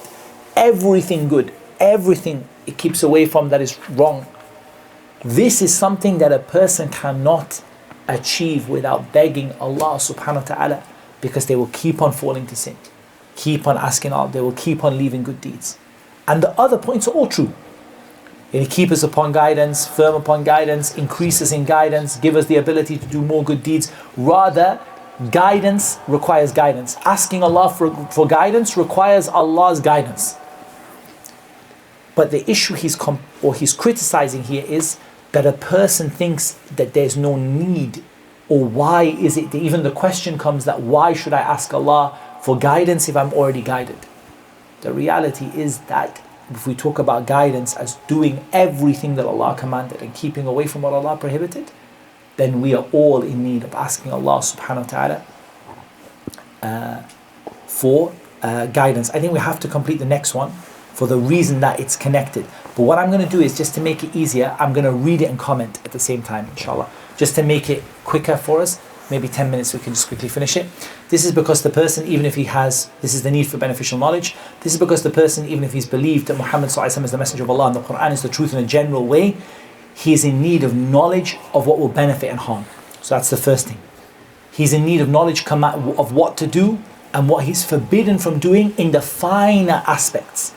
So it's not just I need to pray, but now I need to know specifically with regard to the prayer. Where am I commanded to put my hands, and what words do I say in the beginning? I need the finer aspects. Not only this, but we find that which he does have knowledge of, he doesn't put it into practice. So we need Allah to help us, to give us the guidance to be able to practice the knowledge that we have. Assuming all of the commands and prohibitions have reached him, then the Quran and Sunnah contain laws that are general and universal, which are not specific to every person. Then the person needs the application of those laws upon themselves. So we have general laws in the Quran and Sunnah. For example, وَقُومُوا لِلَّهِ قَانِتِينَ, stand before Allah in obedience. Like in there's people, for example, he can't stand, he needs to know about the how to apply that law to. How does he pray, for example, in a situation where he can't stand, as an example. Therefore the person is asking Allah for all of this for the straight path. All of these reasons. First of all, they need knowledge of what benefits and harms. Then they need knowledge of the finer aspects, the specifics. Then they need to be able to put it into practice. Then they need to know how to specifically apply it to them. And all of this is asking. Guidance to the straight path includes all of the following matters. Cognizance of what the Messenger ﷺ came with in detail. Cognizance of what comes under his general orders and concern for acting according to your knowledge. For indeed, just having knowledge is not a cause for guidance. Underline that. Having knowledge is not a cause for guidance if you don't act according to it. That is why Allah subhanahu wa ta'ala said, إِنَّا فَتَحْنَا لَكَ فَتْحًا مُبِينًا لِيَغْفِرَ لَكَ اللَّهُ مَا تَقَدَّمَ مِنْ ذَنْبِكَ وَمَا تَأَخَّرَ وَيُتِمَّ نِعْمَتَهُ عَلَيْكَ وَيَهْدِيَكَ صِرَاطًا مُسْتَقِيمًا. Indeed, we've given you a manifest victory, so Allah may forgive you your sins of the past and the future, complete His favor upon you and guide you on a straight path. And Allah said with regard to Musa and Harun, وآتيناهم الكتاب المستبين وآتيناهم الكتاب المستبين وهديناهم الصراط المستقيم. First Allah says He gave them the scripture, then He says He guided them to the straight path. Naam. So here, just having knowledge is not enough. That's the dalil here. Very strong evidence. We gave Musa the Torah, then we guided him. What's the evidence here? That knowledge doesn't equate to guidance. We gave him the Torah and we gave him the ability to act upon the Torah. So now that is now why Allah gave him the Torah and then guided him. The Muslims differed as to what Allah willed from the textual matters of knowledge, belief and action, while all of them are agreed that Muhammad ﷺ is the truth and the Quran is the truth. So this is another very profound point, is that people differ in ilm, people differ in aqeedah, people differ in fiqh. But all of them believe that Muhammad ﷺ is the truth. So this is a very strong argument. I'm asking, Ihdina as-sirat al-mustaqim is asking to be guided to the sunnah. It's asking to be guided to the correct view in a mas'ala of fiqh. It's asking to be guided to the correct understanding of an ayah. Otherwise, all these people differed in those points. If all of them attained guidance to the straight path in totality, they would never have differed. Furthermore, the majority of those who know what Allah ordered disobey Him and don't follow His way, if they were guided to the straight path, they would have performed what they were commanded to do and left what they've been forbidden from. As for those Allah guided among this nation until they become from the awliya of Allah, the greatest reason they became from the awliya of Allah, Ihdina as-sirat al-mustaqim. They asked Allah in every prayer and they recognized their need of Allah and asked Allah to guide them on the straight path. So due to their continually saying this supplication and acknowledging their continuous need of Him, they became from awliya illahi al-muttaqeen, the muttaqeen and the awliya of Allah. Sahal ibn Abdullah at-Tustari, rahimahullah ta'ala, he said, there is no route between a servant and Allah closer than need. And the way you get close to Allah Azza wa Jal. Sahal ibn Abdullah at-Tustari is the early, those who are attributed to tasawwuf in the very early times. And they didn't have the aqeedah issues that the laters had. And there are benefit in some of the things that he says, some of his points. Like in the demonstrating need of Allah is the way to become from His awliya. It's not from His awliya to read 1,000 books. But to beg Allah subhanahu wa ta'ala for guidance while recognizing that you need Him. The one who has attained, this is further more points, the one who attained guidance in the past is in need of guidance in the future. And that's why people say, establish us and guide us, thabbitna wahdina. Wahdina wa thabbitna. Guide us and make us firm, because I need it in the future. Increasing guidance includes what preceded. But that has been stated, but all that has been stated refers to His guidance to the straight path that is to be granted in the future. For indeed, action in the future is upon knowledge that is not yet attained. How are you going to act in the future will require knowledge you yet don't have. And the person is not considered to be guided until he acts according to his knowledge in the future. But it's possible that knowledge might not be there in the future. Rather, it could be removed from the heart. So because of the possibility of him losing knowledge or losing iman, he also needs to ask Allah, Ihdina as-sirat al-mustaqim. Therefore, all of mankind, or even if it's in the heart, he might not act upon it. So all of mankind is in desperate need of this supplication, which is why Allah made it an obligation upon them in every prayer, and they don't need any prayer, any dua like they need this dua. And this is the most important dua you'll ever make. Ihdina as-siratal mustaqim. Now when you think about it, how much more khushu' you have in your prayer when you realize that the most important dua you'll ever make is Ihdina as-siratal mustaqim. When guidance is obtained to the straight path, help, provision, and all happiness that the soul seeks is obtained from Allah, and Allah Azza wa Jal knows best. I have literally just a couple of pages, so we'll just zoom through them again, and that means we finish the chapter. Know that the life of the heart and other than it is not merely one of sensation, movement and intent, or just knowledge and ability, or one of knowledge and ability.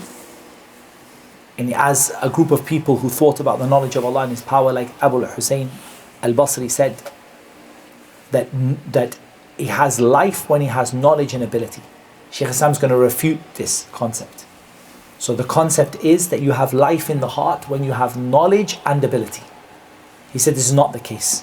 Rather, life is an attribute existing independently. It's a condition for knowledge. You can't have knowledge unless the heart has life. You can't have intention unless the heart has life.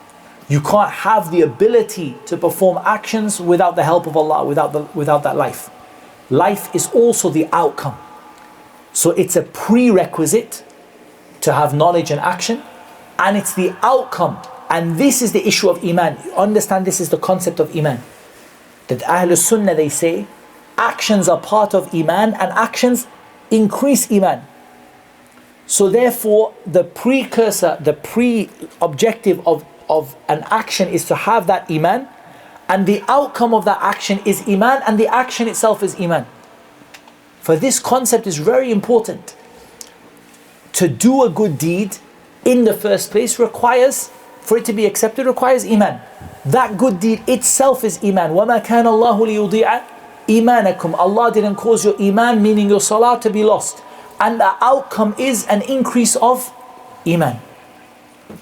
Every living thing has understanding, intention, and everything that has knowledge and intent performs actions, and out of choice is alive.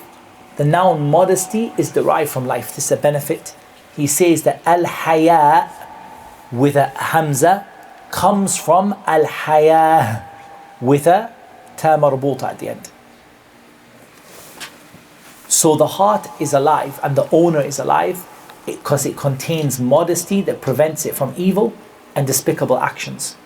So the modesty of the heart is what causes its immunity from these actions, and that's why the Prophet ﷺ said, al-haya'u min al-iman. Modesty is a part of faith. And that's why he said that modesty and bashfulness are two branches among the branches of faith, and obscenity and boasting are two branches from the branches of hypocrisy. So boasting, obscenity, rude language and bad language, behaving in an obscene way is a type of nifaq. So here, haya is a quality of a person that stops them doing what would anger Allah or what would bring disgrace upon them among people. That's how it's defined. It's a quality by which a person, it's a quality which stops a person from doing what would bring upon them the anger of Allah or what would cause them to be cause them to be lost in the eyes of the people. And it's not an issue of riyah. It's not like the people think this of me, but it's something which, when you have it, it protects your honor among the people and it protects your relationship with Allah. That's what haya is. This is why the living being is clearly affected by the despicable actions, and he has an intent that's performed that prevents him from performing them, in contravention to the one who's shameless because he's not alive, and the one who has no haya. Like the Prophet ﷺ said, مِمَّا أَدْرَكَ النَّاسِ مِنْ كَلَامِ النُّبُوَّةِ الْأُولَى إِذَا لَمْ تَسْتَحِي فَاصْنَعْ مَا شِئْتَ. From that which people learn from the previous prophets, if you have no shame, do whatever you like. So if the heart is alive and the person dies in separation from the body, the death of the soul lies in separation from the body, not in the fact that in of itself it has died, with the meaning of life leaving it. That is why Allah subhanahu wa ta'ala said, وَلَا تَقُولُوا لِمَنْ يُقْتَلُ فِي سَبِيلِ اللَّهِ أَمْوَاتٍ بَلْ أَحْيَاءٌ. So here he says that the death of the soul is not by the end of the existence of the soul. Does that make sense? The death of a person doesn't happen because their soul doesn't exist. It happens because their soul is truly separated from the body. And the proof for that is, do not say that those who are slain in the way of Allah are dead, rather they are alive. وَلَا تَحْسَبَنَّ الَّذِينَ قُتِلُوا فِي سَبِيلِ اللَّهِ أَمْوَاتًا بَلْ أَحْيَاءٌ عِنْدَ رَبِّهِمْ يُرْزَقُونَ. Don't think of those who are slain in the way of Allah is dead. They are alive, being provided by their Lord. How can that be when Allah said, كُلُّ نَفْسٍ ذَائِقَةُ الْمَوْتِ? Every single soul will taste death. And Allah said, إِنَّكَ مَيِّتٌ وَإِنَّهُمْ مَيِّتُونَ. They will die and you will die. And Allah said, وَهُوَ الَّذِي أَحْيَاكُمْ ثُمَّ يُمِيتُكُمْ ثُمَّ يُحْيِيكُمْ. He's the one who gave you life and then caused you to die and will give you life again. Therefore, the death is not the same as the death. Those two deaths are not the same. The affirmed death is the separation of the soul from the body, and the negated death is that the soul no longer exists at all. And this is why sleep is the brother of death. Allahu yatawaffa al-anfusa hina mawtiha wallati lam tamut fi manamiha. Allah causes the soul to die, and Allah causes to die those who sleep. And then what happens? فَيُمْسِكُ الَّتِي قَضَى عَلَيْهَا الْمَوْتِ وَيُرْسِلُ الْأُخْرَى إِلَى أَجْلٍ مُسَمَّى. Allah seizes the soul that He's written death for, and the one that He hasn't written death for, He sends it back for an amount of time. And the Prophet ﷺ used to say, Alhamdulillah الذي أحيانا بعدما أماتنا وإليه النشور. And he used to say, Alhamdulillah الذي عافاني في جسدي ورد علي روحي وأذن لي بذكري. وأذن لي بذكري. Yani the one who returned my soul to me. And when he would lay down, he would say, Allahumma anta خلقت نفسي وأنت توفاها. O Allah, you created my soul and you shall take its life. And he would say in this dua, إن أحييتها فاحفظها وإن أمتها فاغفر لها. If you cause my soul, if you keep my soul, then protect it. And if you send my soul back, then if you keep my soul, forgive it. And if you send my soul back, protect it. And he would say, بسمك اللهم أموت وأحيا. For here Shaykh al-Islam talks about the reality of the life of the heart. And go back to the beginning here. The life of the heart is not sensation, movement and intent. It is not knowledge and ability. It's not that. It's not just that. So he talks about the evidence for this being the issue of haya being a part of life. Modesty, the actions you do, the deeds you do being a part of your being alive. It's not being alive, is not your heart is beating. And the proof of that is, why are the shuhada alive? Why does Allah say that the shuhada are alive when their hearts don't beat? And life is not about just the beating of the heart. That's the point that he's making here. And the death is not just the matter of that the heart stops beating. Rather, Allah calls sleep death, and the issue of the death of the soul versus the death of the body. And these are the proofs that he brings. And that brings us to the end of chapter 1. And now he talks about chapter 2. Of course, these chapters are not actually these chapters are made by the people who translated or the people who did commentary on it. Otherwise, Shaykh al-Islam here, as is normal in his Rasail, he does bring, to be fair, the actual chapter itself he says Faslun, but he doesn't give it a title. He says chapter, but he doesn't give it a title. So here, inshallah ta'ala, we move on to talk about, I just want to run you through the remaining things we have to talk about, because I think it's very important before you leave the book that you should understand what is left. So what is left? We've done 80 pages and there's left is 40 pages. So in that case, because there's some other points which are mentioned at the end which are not from the book itself. So it's not 150 pages, we're not like that far behind. But what we are is about 40 pages remaining out of, so it's literally one more sitting. If we could do it, one more sitting, maximum 2, inshallah ta'ala. So let's have a little brief look at just for a minute or two. Envy is a sickness of the heart. Types of jealousy, we're going to talk about inshallah. The difference between jealousy and the issue of al-ghibta. which comes in like the issue of positive jealousy or wanting to have what someone has. The competition between Abu Bakr and Umar. The issue of ghibta, he's going to talk about it. The issue of wanting what someone else has versus what is jealousy. So that's the jealousy, is the envy of the heart. Blameworthy jealousy.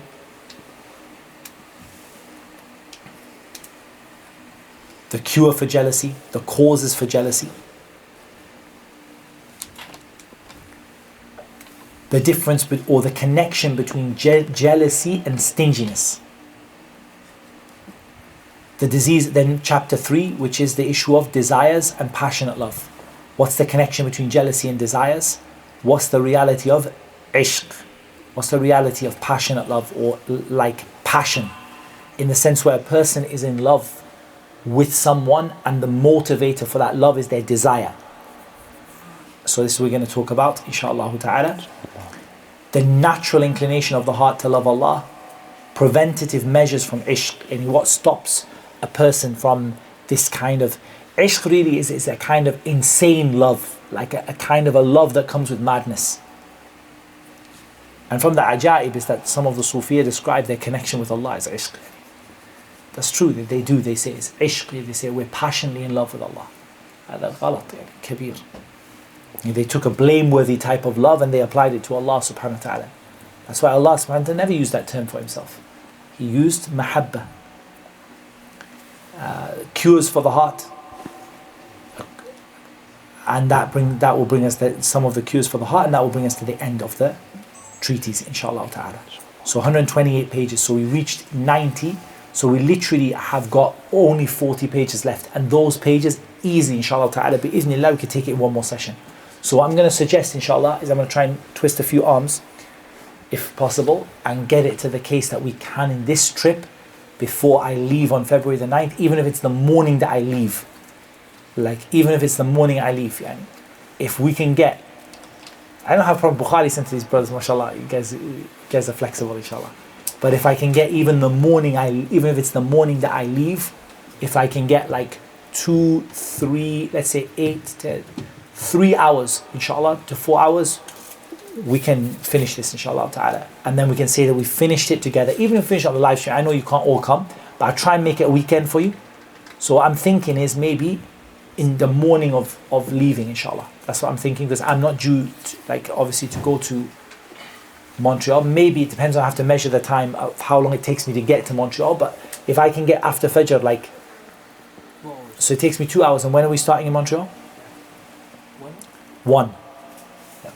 Yeah. I can plan for the 8th, but however you want to do it. Yeah, so we need to make a plan for it. The 9th is on a weekday, that's not a weekend. We need to make it a weekend then. We need to try and make it a weekend. We'll try and make the day before maybe. Yeah. On the 8th, yeah, sah. The 9th is also on Monday, sahih.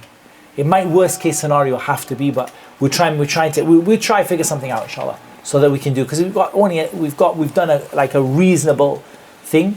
And here, wallahi, I say to you, ikhwani, I have not given you the benefits from this book, wallahi. Reality is we just covered what Allah made easy for me to mention. And truly, wallahi, the depth of understanding, if you saw, and I would highly recommend, if in the book you saw things you didn't understand, underline them. Underline them and come back. Maybe Allah subhanahu wa ta'ala one day just opens for you your mind to understand that point.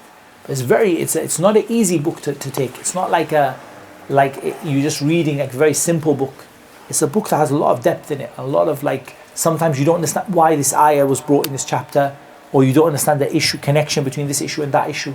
It requires begging Allah for guidance, and also that that we try to answer it as well. We try maybe look at some of the issues, questions and things like that. So just what I'll do is just any quick questions that we have on the topic, things people didn't understand, try my best to cover it, inshallah. I have some questions from the streaming. Bismillah.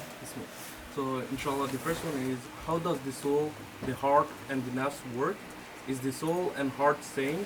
And could these parts of the human be clarified?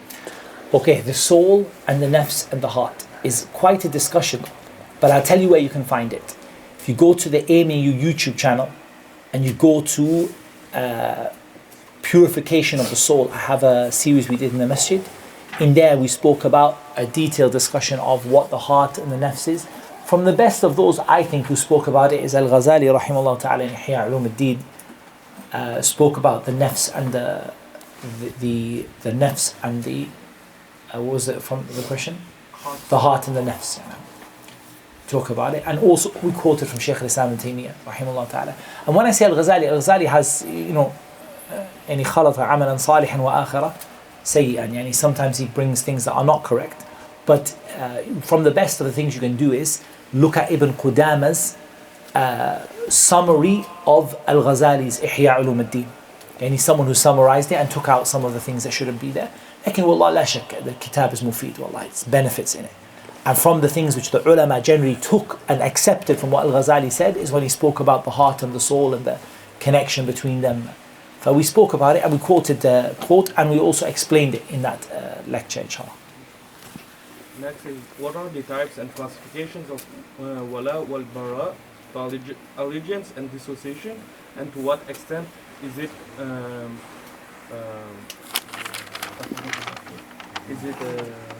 kufr or haram?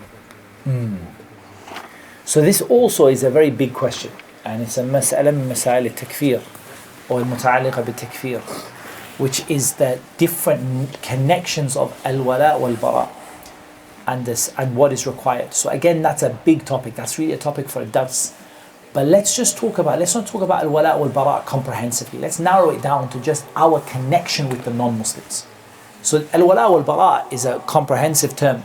Loving what Allah loves, loving those that Allah loves, hating what Allah hates, and disassociating yourself. And that's why the Prophet ﷺ said, إِنَّ أَوْثَقَ عُرَى الْإِيمَانِ الْحُبُّ لِلَّهِ وَالْبُغْضُ وَالْحُبُّ فِي اللَّهِ وَالْبُغْضُ لِلَّهِ وَأَن تُحِبَّ فِي اللَّهِ وَتُبْغِضَ فِي اللَّهِ أو كما قال. From the strongest of the handholds of Iman is you love for Allah and hate for Allah. But let's just look at the non-Muslims. Our situation with the non-Muslims can fall into three clear categories, and it could possibly be more, but we'll mention three. The first one is that which is kufr, which takes you outside of the religion of Islam.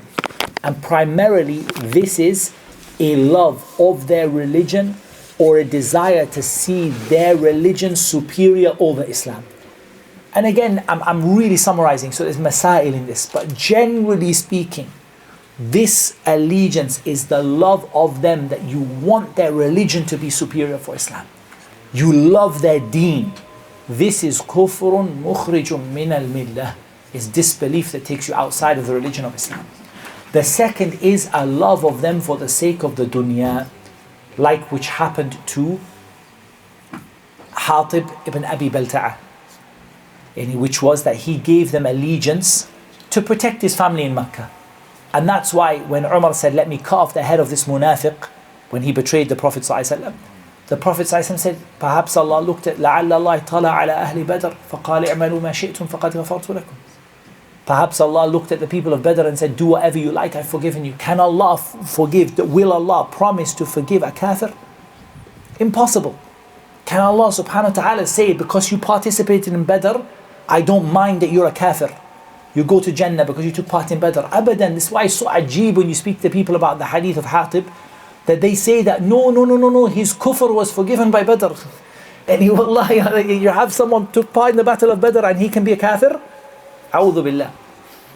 This shows that his love, or his not even love is the wrong word, his allegiance to them was just to save his family. Like he said, I'm a person, I don't have an allegiance, I'm not part of a tribe. My family remain in Mecca. I wanted to save my family, so I betrayed the Prophet ﷺ. And the Prophet ﷺ said, perhaps Allah looked at the people of Badr and said, do whatever you want, for you've been forgiven. For this is any loving them or allegiance to them because of a dunya, while hating their religion, not wishing them to see successful over the Muslims. Like in a person, min ajli dunya, min ajli riyasa, they want to keep a chair, they want to keep themselves in charge, they want to get money, and they don't want to see their religion successful. And this is kabiratun min kaba'ir dhunub. It's a major sin, which can be forgiven for participation in the battle of Badr. The third is the permissible interaction. And so a lot of people miss out, is that there is a clear permissible interaction, such as allegiances between Muslims and non-Muslims, for example, countries which are built upon masalih shar'iyyah. Didn't the Prophet ﷺ praise some of the agreements that were made in Jahiliyyah? He did. So if a country makes an allegiance with a non-Muslim country on something like, for example, fighting drug trafficking, or slavery, or something, or like business with each other, this is in the first place laysa bil haram. It's not haram in the first place. Rather, it might even reach the level of being mustahab, because the Prophet ﷺ praised some of the agreements that were made in Jahiliyyah, and it might be from the mubahat, like tijara or whatever. But it's not currying favor with them. It's not compromising your deen, but it is just an agreement. For example, we're going to make an agreement to fight against drug trafficking, or we're going to make an agreement to basically support each other in certain aspects. And this, if it doesn't compromise Islam, is not in the first place sinful to begin with. And it might be mustahab if it's something which is a maslaha shar'iyyah. Like, for example, it's something they're cooperating on each other to do something which is praiseworthy in Islam. Then this could be, and that's why Prophet ﷺ praised and confirmed that if the chance came again to participate in those contracts, I would do it again now as the Muslim leader with the non-Muslims. And the contracts that were made between the non-Muslims in Medina. And if you look at also from the fawaid, and in the way that the Jewish tribes of Medina were treated, they were only treated like that because they broke the promise. They were never, subhanallah, like never ever does Islam call dhulm to anybody. They were treated like that because they betrayed the agreement that they made with the Prophet ﷺ. And Banu Qaynuqa', Banu Nadir and Banu Huraira, each one of them betrayed the Prophet ﷺ in a major battle. In each of the major battles, each one of them betrayed the Prophet ﷺ. Never ever does Islam cause dhulm upon a person, ever. But what happened is, when they betrayed the agreement, the point is the Prophet made an agreement with them, which is a proof of it. Like when they betrayed that agreement, then now the punishment came upon them, and that punishment was a punishment, especially Bani Huraira. Where did the punishment come from? From the Torah. And the punishment that was upon them was the punishment of the Torah that was applied upon them. فعجيب, you complain when the ruling of your own book is applied on you. Ajib, it's very strange. So this is something we should understand. Islam never oppresses. Even the religious minorities that existed, never did Islam oppress them. But when they didn't fulfill the conditions that they agreed, then their own book was a punishment for them. Their own book revealed what should be done to them regarding their betrayal. But this is something also to give consideration to. Now. So inshallah, the next one is there are different levels of nafs, such as lawama, ammara, mumtahina. Does a person have the same stage of that nafs always, or does it change? Or all three types of nafs are always present in a person? So the reality is that I think the stronger view, there's only two types of nafs. And that the lawama is a shared characteristic between both. That's al-qawl al-rajih wallahu a'lam, is that the nafs is of two types, not three. Al-mutma'inna, al-ammara. The mutma'inna is the one that is tranquil and good. Al-ammara is the one that's commanding evil. And the lawama is a shared characteristic. It's blaming itself for good or blaming itself for evil. And it's a shared characteristic. And I also explained this in the Tazkiyatun Nafs. Now, is it possible that a person has different stages within themselves at the same time? No doubt a person has a mix. Like the reality is that there are hearts in which there are hearts which are mutma'inna, and there are hearts that are ammaratun bis-su'. But there are also hearts that are khalat wa amalan salih wa akhara amalan salihan wa akhara sayya. There are people who've mixed the good and bad. They've got, pulling them on one side is the goodness of their heart, and pulling them on the other side is the badness of their heart. Inshallah, the next one is, can ruqya be done to purify the heart from the illness of the heart? And can ruqya be done without someone knowing it? So ruqya can be done for a sickness of the heart, no doubt. وَشِفَاءٌ لِمَا فِي الصُّدُورِ. Like, it's not a protective measure.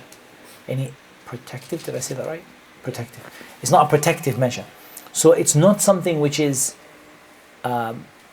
just done because you want to protect yourself.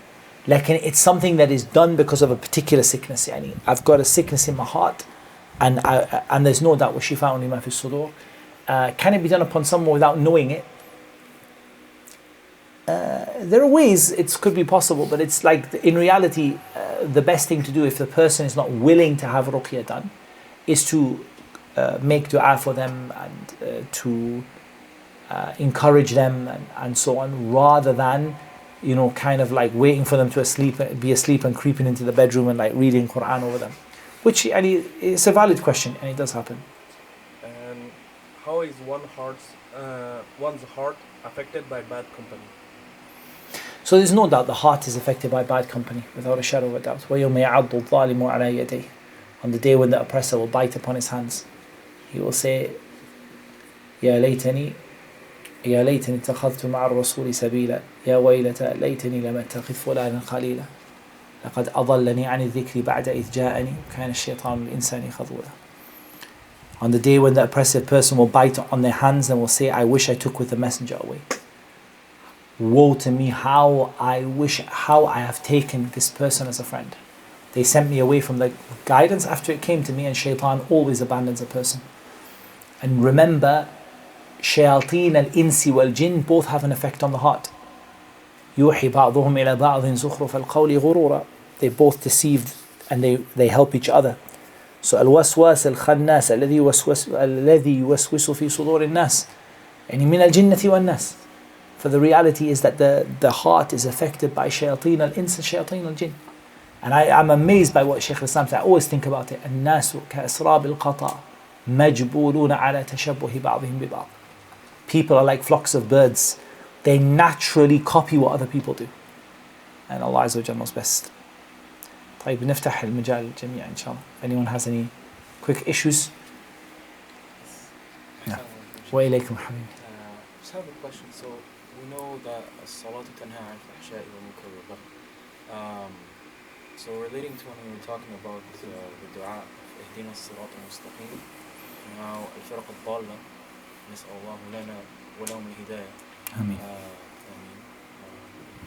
Can we say by extension that there is a khalal in their salah or a problem within their salah if they're constantly repeating this اهدنا الصراط المستقيم, but perhaps they're not gaining that from Allah? Beautiful.